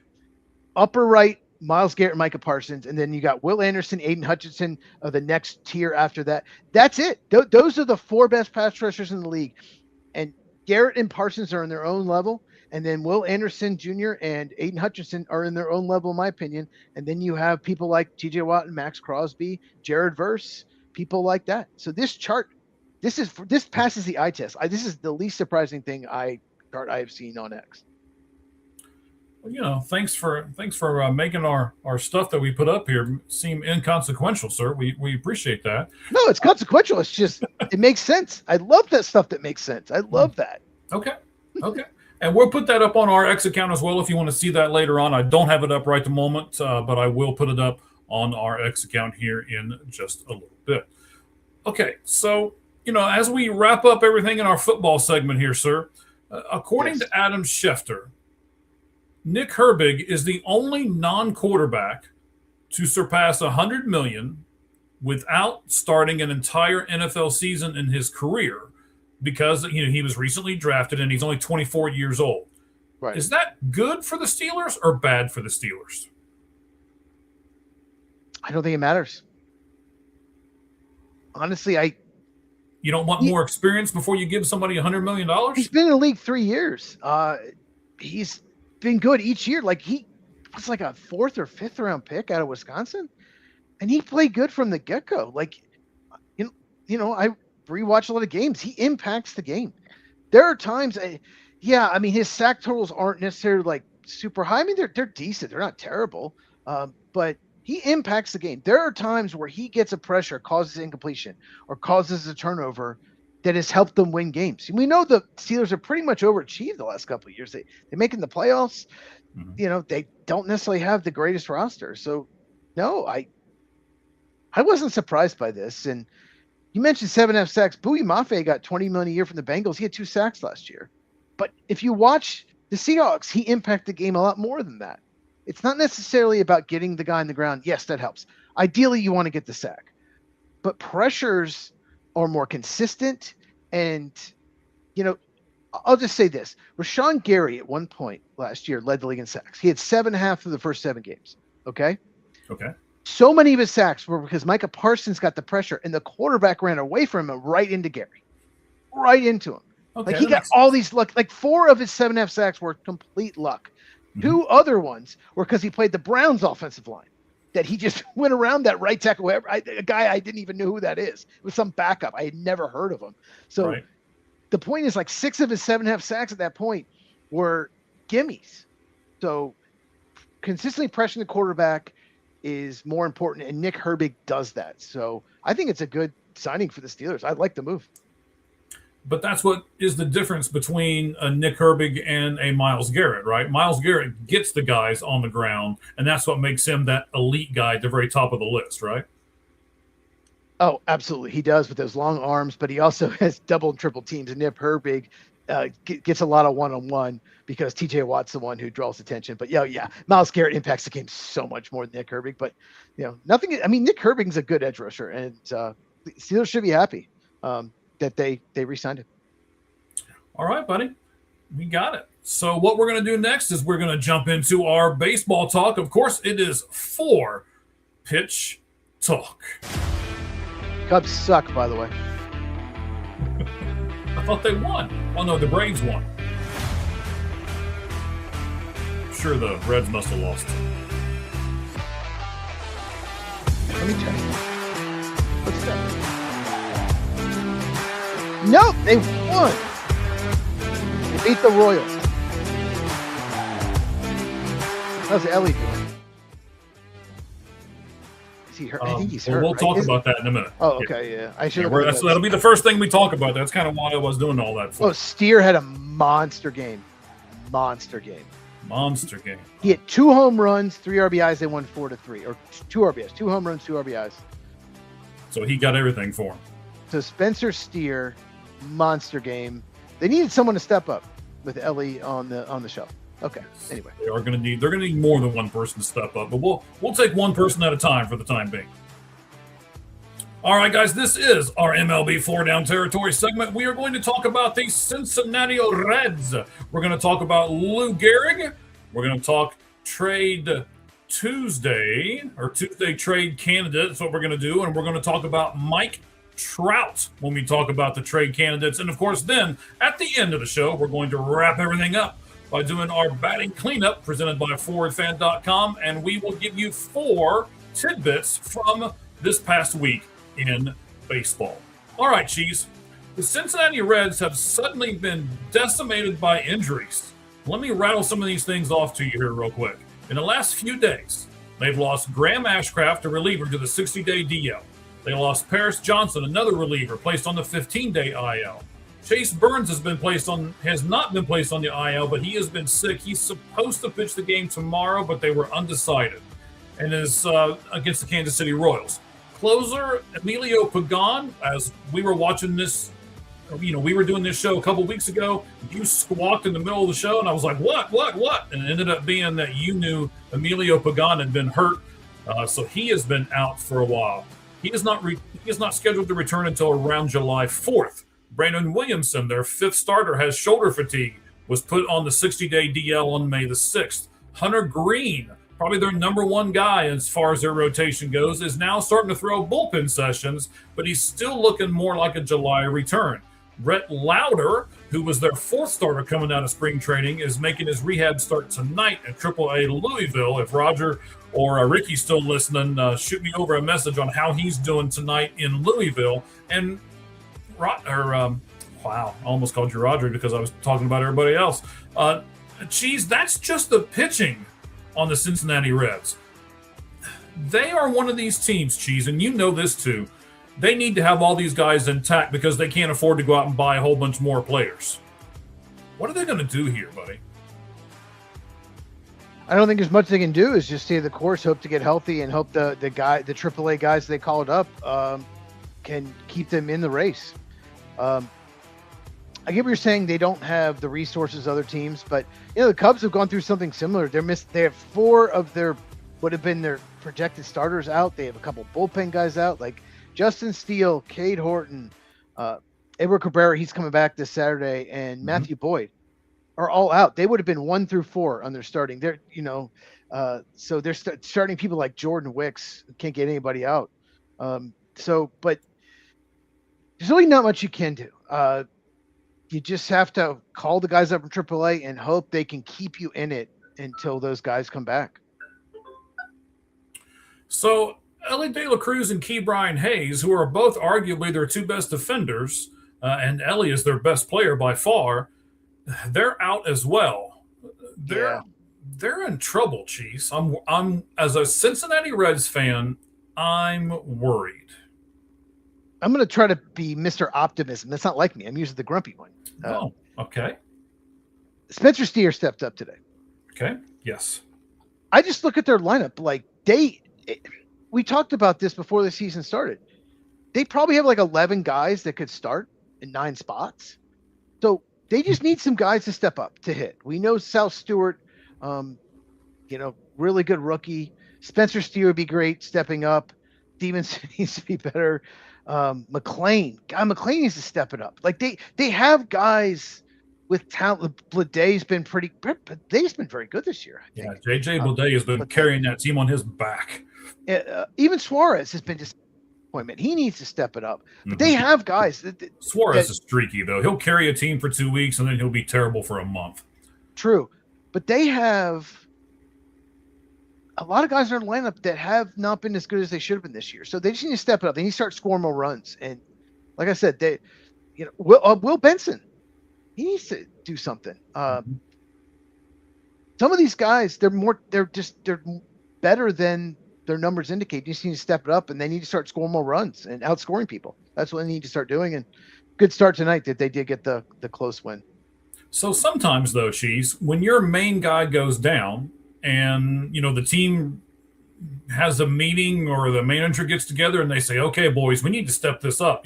They're okay with their win tonight. They're still 2 games above 500. They're still in that National League Central race. So sometimes I think this galvanizes a team and it allows them to move forward maybe without that guy. And then once the superstar gets back, they're even better. What do you think about that? That's happened. We've seen it.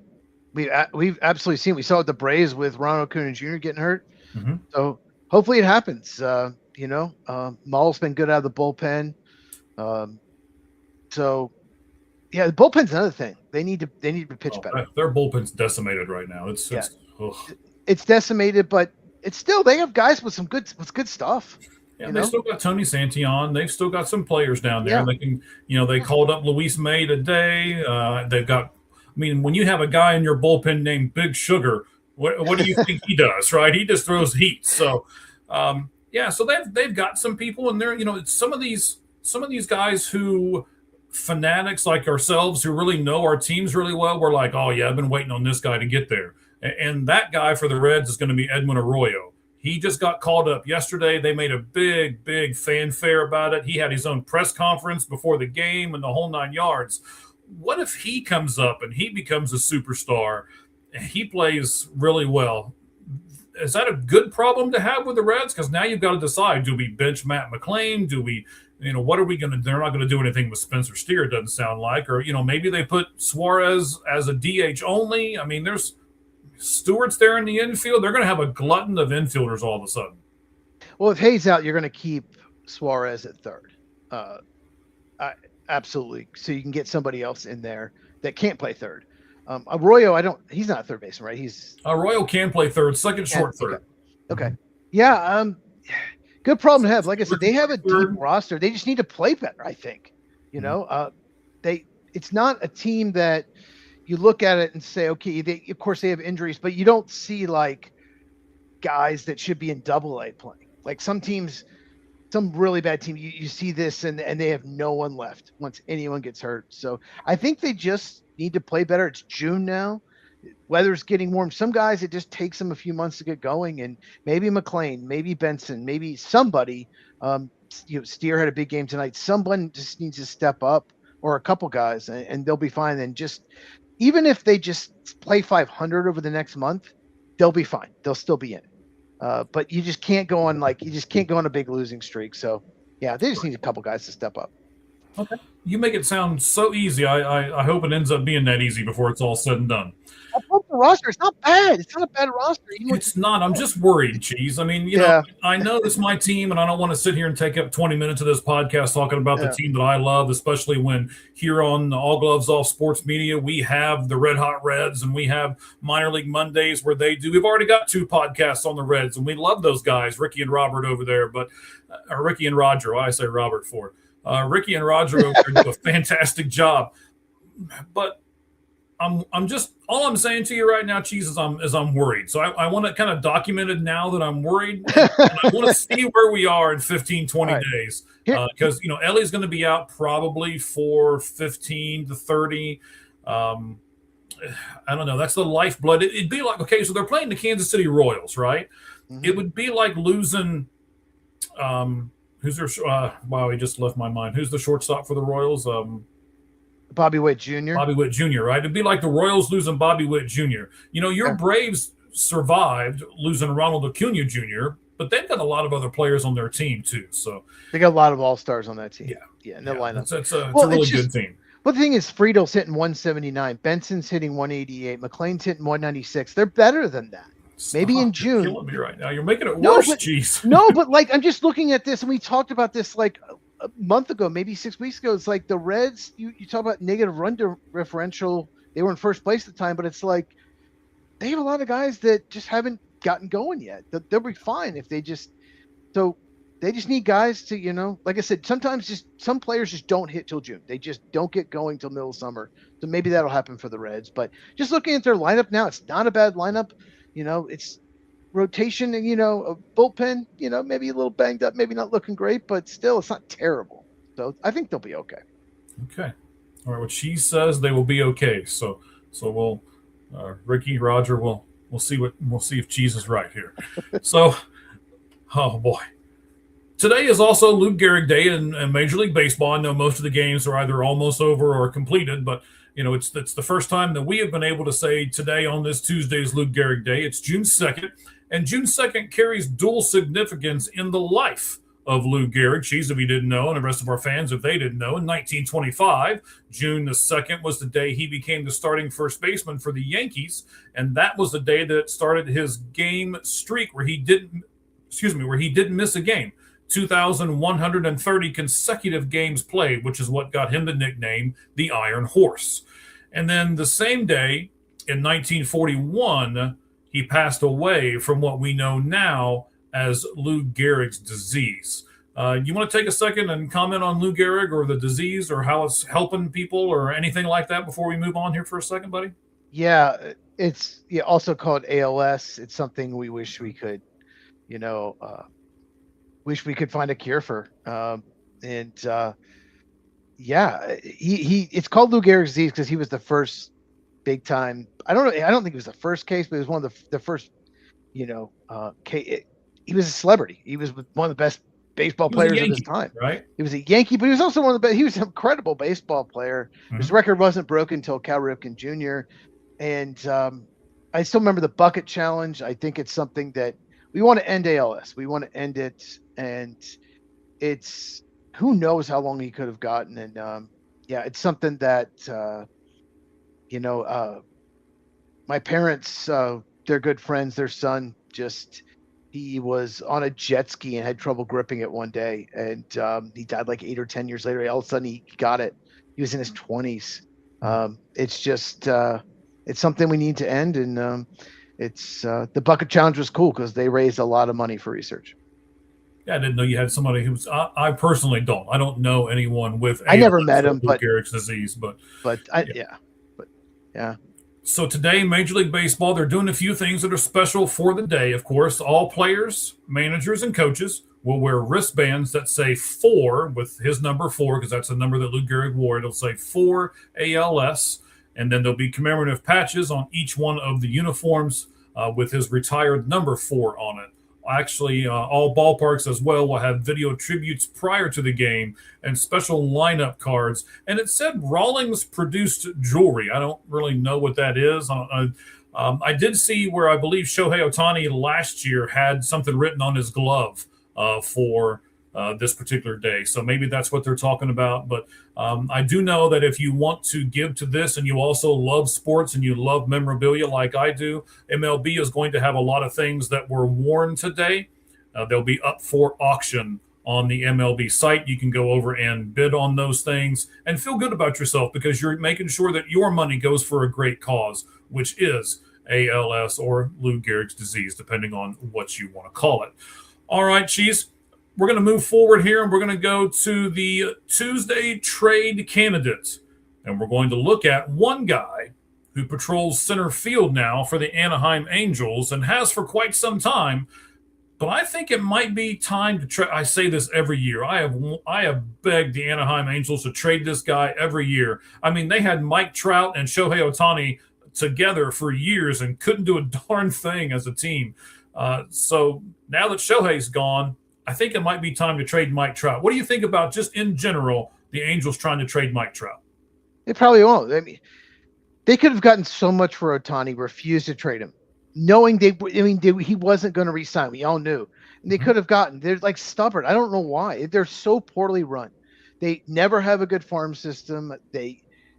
You mentioned they wasted Trout and Ohtani because they didn't have any pitching. They didn't have anything else. It's one of wasted the it. worst. That's a great word. It's one of the worst run organizations in all of sports. It's a joke, and they should have traded Trout 4 years ago. They should have traded Ohtani with a year or two left. They weren't winning with him. And then they just refused. And then I still remember the last year of Ohtani, they had a losing record and they bought at the deadline. They're like, well, we'll try to win with him, but you stink. You don't have the team to do it. And they didn't make the playoffs. Like, I cannot fathom being a fan of a team so poorly run. So yes, of course they should trade him, but they probably won't. All right, so I designed this a little differently. I'm not sure how I'm going to tackle each one of these trade candidate things, but we're going to do it here. Before we talk about trading them, let's talk about his contract, Cheese. He signed a 12-year, $426.5 million contract that goes until 2030. He makes $37,116 or $116,666. Yes, it's 37,116,666. How does he feed his family? Oh, I don't know. I mean, I looked at his stuff, right? He's made over $330 million so far in his baseball career. I don't know how he does it. So just barely more than me in my profession. Right. Just barely. So this 37 million plus he will get every year for the next 5 years. And at the end of that contract, he will be 38 years old with a full no trade clause. So if Anaheim finds a trade partner and he doesn't want to go there, he can go, nope, don't want to go there. And there's nothing that either team can do about it. So talk about the contract first, and then we'll look at some different teams that we think can afford this contract. I guess the contract at the time, I mean, made sense. He's 30. Yeah, he's 34 years old. Mm-hmm. It's time. It's time to trade him. I mean, he's not what he used to be. He used to be one of the best players of baseball. He's still good. He's still a good player, but he's not what he used to be. Just trade him, eat some of the money, move on. God, $37.1 million for the next 5 years. Yeah, they're going to have to eat probably half that, but just do it and help your farm system and rebuild, but they won't do it probably. No, they won't. By the way, before we move on here, I wanted to throw this up there. That's what the teams will be wearing today for Lou Gehrig. That's the number 4 that'll be on their things and all of that. I should have thrown that up there while we were talking about it, but I looked and it was like, snot, I got all this stuff and forgot to do it. So yeah, there it was real quick. That's what they'll be wearing. So Mike Trout, I came up with, because I put this segment together here, and you can add to this any way that you want to, sir. I went through and I said, okay, who are the AL teams that can afford $37 million a year for the next 5 years? These are the AL teams that I came up with. When I rattle off these 4, if you can come up with any more, feel free to add. So I said Red Sox, Yankees, Blue Jays, and possibly the Tigers. Do you know, or can you come up with any other team in the American League that may be able to afford this contract? Because I think that's where this starts, is being able to afford this contract. Maybe one more, but once again, they have to eat a lot of money. Maybe Houston could get involved. They could use some outfield help, but that's the only other team I would add. Okay. All right. So then the other thing that I did was then I went to the National League, and there's a lot more teams in the National League here that I would put on this list. I said Dodgers, Braves. Hang on. I thought I was going to sneeze a lot louder than that, so that's not so bad. Dodgers, Braves, Mets, Phillies, Padres, Cubs. Any other team in the National League besides the Dodgers, the Padres, the Mets, the Phillies, the Braves, the Cubs that you think could afford the contract for Mike Trout? No, I don't think so. Okay, so let's take it one team at a time. The Red Sox. The Red Sox need to get younger. So I don't particularly think that Mike Trout is a good fit for the Red Sox. What would your opinion be for Mike Trout to the Red Sox? No, don't they suck this year? They're not very good, no. No. But all I'm talking about are teams that can afford him. So okay. It's not a good fit. No, yeah, They're 9 games under 500. They're probably going to be sellers of the deadline. They're not very good. Okay. The Blue Jays can afford him, but they have Dalton Varsho. Do you think they would move Dalton Varsho to a corner spot or something in order to afford $37 million? No, I think their lineup's pretty much set. I don't see that happening. Okay. So the Tigers, in my opinion, the Tigers would have to choose between Mike Trout and Tarek Skubal, because I don't think the Detroit Tiger fan base can support both of those superstars, and then Riley Green and some of the other people that they've got on that team that I'm sure they want to keep too. So I don't think they can keep both. The only reason I would trade for Mike Trout is if I don't think I can sign Tarek Skubal long term. No, they're 14 games under 500 too. They're terrible. I mean, they have been awful in May. So no, I don't think they'll be interested at all. All right. So for me in the American League, I know you brought up Houston. If you want to make a case for them in a second, you certainly can. Maybe Mariners too. Just thought of another team. Maybe Mariners, but maybe Mariners. Who's there? I would have to look at see who their center fielder is. Oh, Julio Rodriguez is. He would. Trout would have to play a corner outfield spot, but I don't think they have a spot either. Yeah, I don't. No. I don't know if Trout would play a corner outfield spot, and then he has that full no trade clause, so be interesting. The Yankees have Trent Grisham in center field. I think Mike Trout would be a pretty good upgrade over Trent Grisham. So in the AL, the only real team that I think has a shot to trade for him would be the Yankees. I think so too. I think that would probably be the best fit in the AL. But the best fit, and you'll mention him, but I'll mention them, but I'll go over in a second, is in the National League. Okay. All right. So let's take that National League, right? Let's start with your two teams. The Braves have Michael Harris Jr., or excuse me, not Michael Harris Jr., Michael Harris III. Are they going to have him move to a spot to where they could afford a Mike Trout and come into the Braves organization? Oh, God, no. He's been terrific this year. Nope. No chance. I agree. I wouldn't say no chance, but it's really low, None. Right? None. Same thing with the Cubs, right? They're not going to have PCA move somewhere else. Pete Crow Armstrong, right? He's not going anywhere else. PCA gets a lot of hate, but he's second in WAR since April 14th to Bobby Witt Jr. in all of baseball. Second in WAR. He was terrific tonight, despite them losing. Wasn't his fault. No.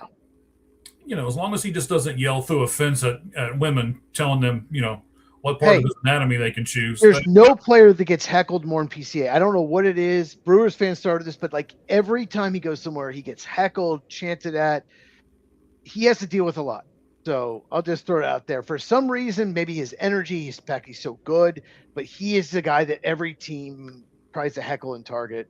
And he just kind of lost it that one time, but I'm not worried about that. And, Cheese and I, wow, I knew I was going to do it. Sirhan and I, who's going to host a show with you next week, talked about it.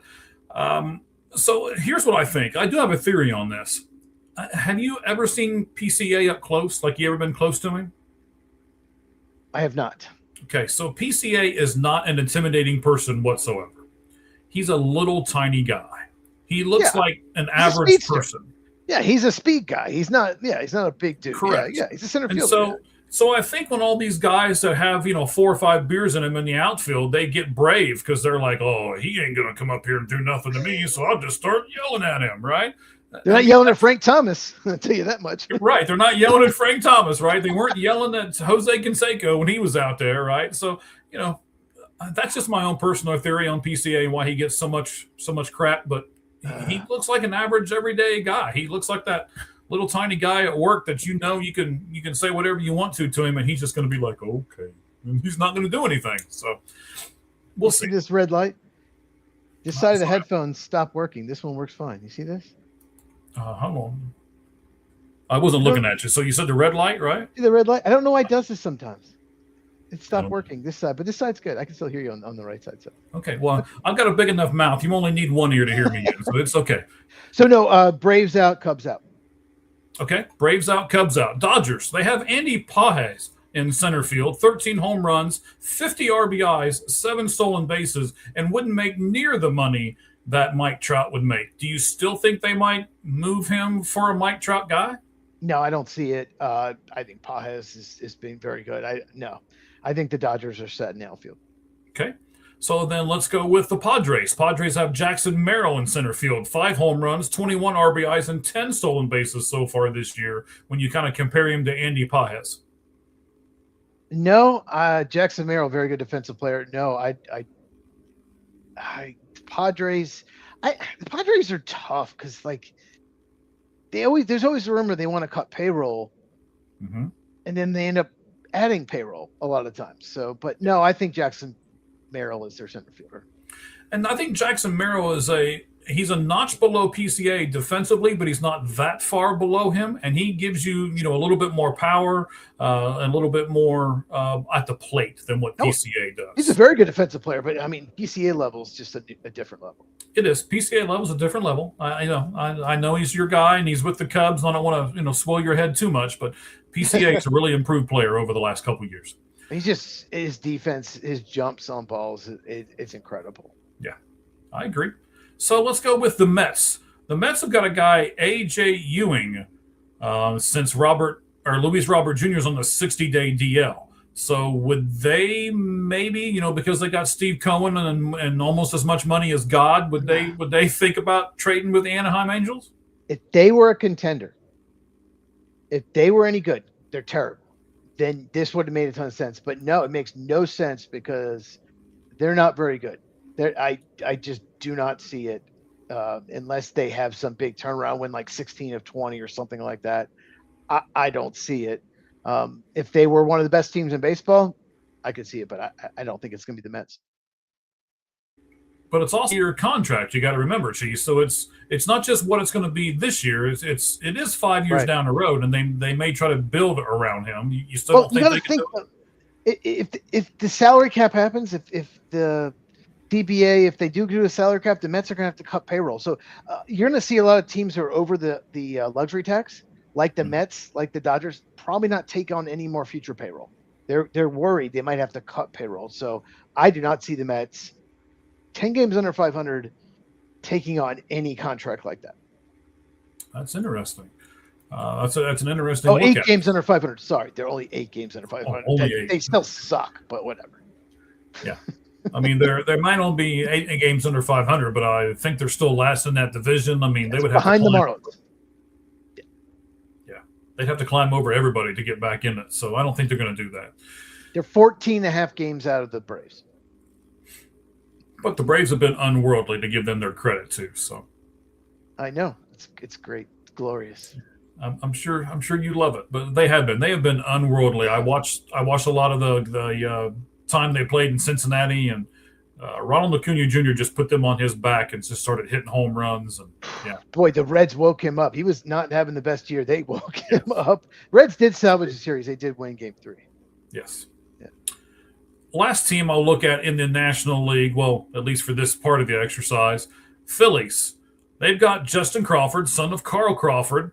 He's young. He's batting like .214. He's a good defender, but he's just not giving them anything offensively. I don't think he's cutting it for them. Do you think the Phillies would be interested in adding the payroll, like you talked about earlier, to get a guy like Mike Trout in there? This is such a perfect fit in every way possible. Their outfield is not very good. Brandon Marsh, Justin Crawford, Adolis Garcia. That's really weak. That's been a problem for them. Overall, their lineup, it's about haves or have-nots. So they can move Crawford over to one of the corner spots if they need to, and they can take the payroll as well. And he is from Southern New Jersey. He grew up a huge Phillies fan. So correct. This is such a perfect fit. This is, if they do move him, he will waive his no trade clause to play for his hometown team. So this makes so much sense. When I saw this, I'm like, yeah, this is the one team I could see this happening. And even though I think they're 9.5 games out, I had it up, but I went away from it. They're still above 500. They're still probably competing for a wild card spot. Yeah, they're 9.5 out, but they're 2 games over 500. So they're right there in the wild card. They could use another bat. They could use a boost in their lineup. So this would make a ton of sense. They're only a half game out of the Cubs for the last wild card spot. They're closer than I thought they were. Okay. Yeah. So I want to present to you. I think of all the teams that we're looking at, the only team in the AL is the Yankees, and I'm not sure how much they're really going to want to take on more payroll. So I don't. I mean, 50-50 for the Yankees is where I'd probably place that at. The Phillies, I'm going to go a little more. I'd say probably 70-30 or so for the Phillies. But I also want to throw you a wild card 50-50 team in the National League as well. Here's the thing. Those teams that we've rattled off, let's say even if he went to the Braves or the Cubs or the Dodgers or the Padres or the Mets, he's not going to come into any of those cities and they're going to start just buying all of his stuff. And, because they've got other superstars on those teams. Same way with the Red Sox, same way with the Yankees, same way with any of these, the Blue Jays have their superstars already. They got Vlad Guerrero and everybody else, right? But a team that needs center field help and a team that is still in this wild card setting, even though they're in the National League West with the Dodgers and the Padres, if they were to bring Mike Trout in, I think he can generate them $30 or so million a year in ticket sales and in jersey sales and being able to structure stuff around him as the player. And they don't really have anybody else but Ketel Marte. Right. What about Ryan Waldschmidt? Young guy. He's doing well, right? He is doing well, but I get what you're saying. I'm thinking if there's another team that can bring him in and Mike Trout can make a financial difference for them, it would be the Arizona Diamondbacks. You know where I'm going. Well, they can move Waldschmidt to left field. I guess they have to, but they can. He's played left field for them a little bit. Lourdes Gurriel got hurt and he played over there. Lourdes Gurriel, I was going to ask you who the left fielder was. It was okay. And of course, Corbin Carroll's in right field. He just gets triples every at bat. So, no, I get what you're saying. Every once in a while, the Diamondbacks surprise you and will go up and spend money, but I don't see it. I don't think the Diamondbacks would make that commitment to a player that's already 34, isn't what he used to be. He's still a good player. I don't see it, but I get your reasoning. It would definitely they'd sell more tickets, let's put it that way, if they make this move. Well, they made it to Carlos Santana at first base. They made that commitment to Nolan Arenado at third base. They like pitching and defense, and Mike Trout would give it to you. Nolan Arenado is not costing that much. He's not. He's not. Not near $35 million. Arenado actually that's been a good pickup for them. He has. He's been a good pickup for them. I was surprised. I thought he was almost done. I said, especially looking at how much he's costing them. That's a good pickup for them. And Soroka's been a good pickup. They actually had a pretty good off season. They beat the Dodgers yesterday. I don't know what they're doing right now with them, but they beat them yesterday. So they're losing 4-1 in the fifth. Okay, but they're 5 or 6 games over 500, so they're right there in the mix for everything else. They're tied with the Phillies. I think they're a half game. Well, no, they're a wild card team right now. Yeah, I think they're a wild card in. team right now.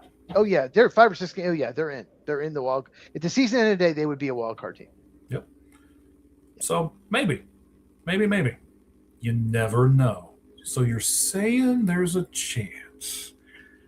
All right, buddy. The last thing we're going to do here on the Lights Out Sports podcast, we're not going to do a top 10. We're going to wait and do those more when I come back, unless, you and Sirhan or possibly you and Mr. First Down can work out something between the two of you to do for a top 10 list while I'm gone. I don't have a problem with it. So, do what you guys want to do. It's fun. We're going to get at you. We're going to do top 10 assistant special teams coaches.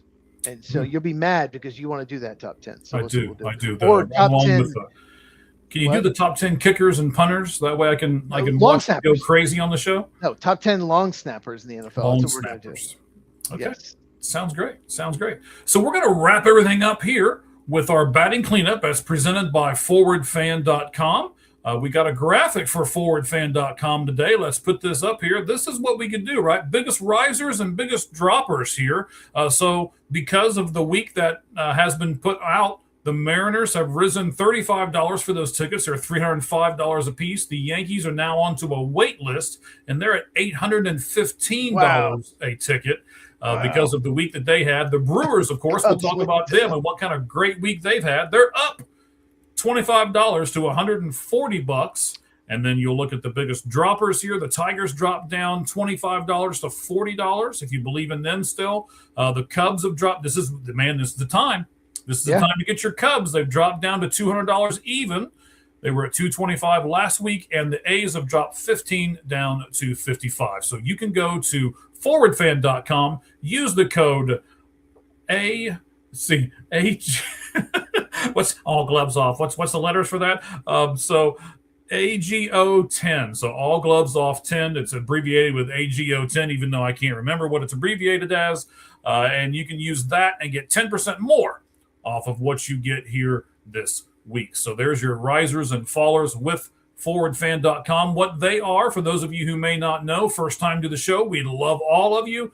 You can get World Series tickets and lock in your prices for every team in the AL and NL, and there's 6 of them right there in front of you. Cheese, what about your Cubs here? Oh, I'm not surprised it's gone down. Here's the thing. This is the time to buy the Cubs. They're playing the A's. They lost tonight. Okay. But then they're about to play the Giants, about to play the Rockies, about to play the Blue Jays, who are actually 3 games below 500. Blue Jays have been disappointing. So they're going to play, I think, the 2 series with the Giants and 2 with the Rockies in the next month. So this is the time to buy the Cubs. They're never going to be this cheap because it's probably going to turn around. Edward Cabrera is coming back. Justin Steele should be back within 3 or 4 weeks. So this is the time, Cubs fans, only $200 for World Series tickets. It's the time to buy right now. So, yeah, get your tickets. Yeah, that's all right. Forwardfan.com. And don't buy the Brewers because why would you? Because they always disappoint in the postseason. Very true. Very true. All right. Again, forwardfan.com. You can use our code AGO10 and get 10% more off of those tickets. All right, buddy. So here's what we're going to do. A few kind of wrap up things here with MLB over the last week that I think we need to talk about for just a moment. First, the Milwaukee Brewers. Let's talk about them for a moment. We'll put a nice shot of them up here on the screen for us, the Milwaukee Brewers. What they have done in the month of May is amazing. They are 19-7 in the month of May, a 2.52 ERA, which is the best in baseball. They had 7 series wins and 3 series sweeps in the month of May. Talk about the Brewers for a second, buddy. They've been playing amazing. They were in last place, I believe, when the month started. Now they're in first comfortably. I think they're 4 or 5 games up. But Jacob Misiorowski has been huge. He's been almost unhittable. He misses a ton of bats. He's been dominant. He and Christopher Sanchez, the Phillies, you can't hit them. You can't. I've watched them both play multiple times this month. It's like they miss bats. Like good hitters can't hit them. So every time they play, every time he pitches, they're probably going to win. So imagine knowing that 20% of the time you're probably going to win. That's helpful. And they've been much better. And they had a little trouble with the bats early on, but they're starting to hit a little better. So yeah, Brewers. But we know how baseball is. Sometimes you look amazing one month, next month it can change. Absolutely. So we'll see. But they honestly swept the Cubs. They looked amazing this month. They need some thunder in that lineup, though. They're last in home runs, just so everybody knows. I think they need some thunder in that lineup. So they do. They always need another bat. They always have, and they won't go out and get it in the postseason. And we saw last year's Dodgers; they couldn't score. They could not score in that postseason. They got swept. Right. Okay. I completely understand that. So that's our single, the Milwaukee Brewers, the double that we'll wrap up everything with here, where we're batting clean off at forwardfan.com. As of yesterday, the White Sox are 32-27. In 2024, they were 32-111. So if the Chicago White Sox lose their next 83 games, they would still have a better record than they did in 2024. I just had to throw that out there. Crazy stat. I saw it and I was like, no way. There is no way that is true. It is. It is absolutely true. I guess that shows you how bad the White Sox have been, or does it show you how the White Sox have improved, Cheese? but they were a joke. They were a meme. It was pathetic. They actually lost 2 straight. They were I think they've lost 2 straight, but it just shows you they've really, really improved as an organization. I think, they've got younger. I think they're finally starting to develop some prospects. That was their biggest problem. They weren't developing well in the farm system. They're starting to do that much better. So they're not a joke anymore, and they're in second place. So they're right in it for potentially making the postseason, which is crazy. Yeah, it is crazy. All right, that's our double. Our triple here, batting cleanup, presented by ForwardFan.com, is this. Luis Arraez is the second Major League player in the last 50 years to enter the month of June with at least 70 hits and single-digit strikeouts. The other player... You want me to guess? You want to take a guess? I didn't put it on the notes on purpose. There are 2 people I'm thinking of, like Tony Gwynn and Ozzie Guillen, maybe. Those are the 2. Yeah, one of them. It's one of them. It's either Ozzie Guillen. Do I have to pick Tony Gwynn? I'll say Ozzie Guillen. Okay, it was Tony Gwynn. Tony Gwynn. Okay. Yeah, so that's an amazing stat. Luis Arraez he's only the second player in the last 50 years, 70 hits. And the part that I think is more impressive than anything else, single-digit strikeouts going into the month of June. Him and Tony Gwynn. That is insane. All right, and our home run. It's hard to do. You're bound to get a bad call from an umpire. I guess you can challenge now, or just guess wrong. It's not. You're going to run into some strikeouts, but he just doesn't. He always makes contact. His hand-eye coordination is insane. Yeah, it's crazy. I would love to have him on the team. I know he doesn't hit for power, but he's playing a really good second base right now. He's playing much better than I think people gave him credit for. So he's improved defensively, because that was a big problem in Miami. His defense was bad at second. Okay, good for him. Yes, I agree. Good for him. And then the last one, I had to put this as our home run. Last week we had Michael on from at Diablos005. It's spelled Diablos 005. He talked about the Arizona State things with us. We did all things Arizona State football, and we touched on a little bit of baseball. This shouldn't just be a home run. This, ladies and gentlemen, should be a grand slam. Against Nebraska a few days ago, Arizona State baseball men's team hit a grand slam, and they now lead the entire nation. They have hit 12, Cheese. They've hit 12 grand slams this year as a team. That's an amazing stat, especially for college baseball. 12 grand slams in a season. What do you think about that, buddy? Do you know how many games? That's college, but they don't play nearly as many games as MLB. Right. That's insane. I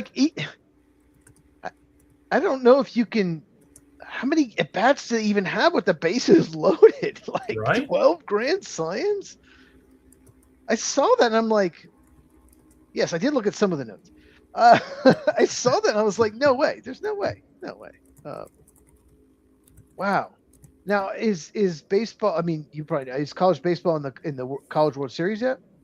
Not yet. So Arizona State's played 59 games, by the way, and so far in the 2026 season. So every 5th game, they hit a grand slam. Yep. That's insane. Crazy. Okay, so it's not quite yet. Are they going to make the the World Series? I said last week when we were talking to him, I was going to try to carve out some more time for them, and I didn't.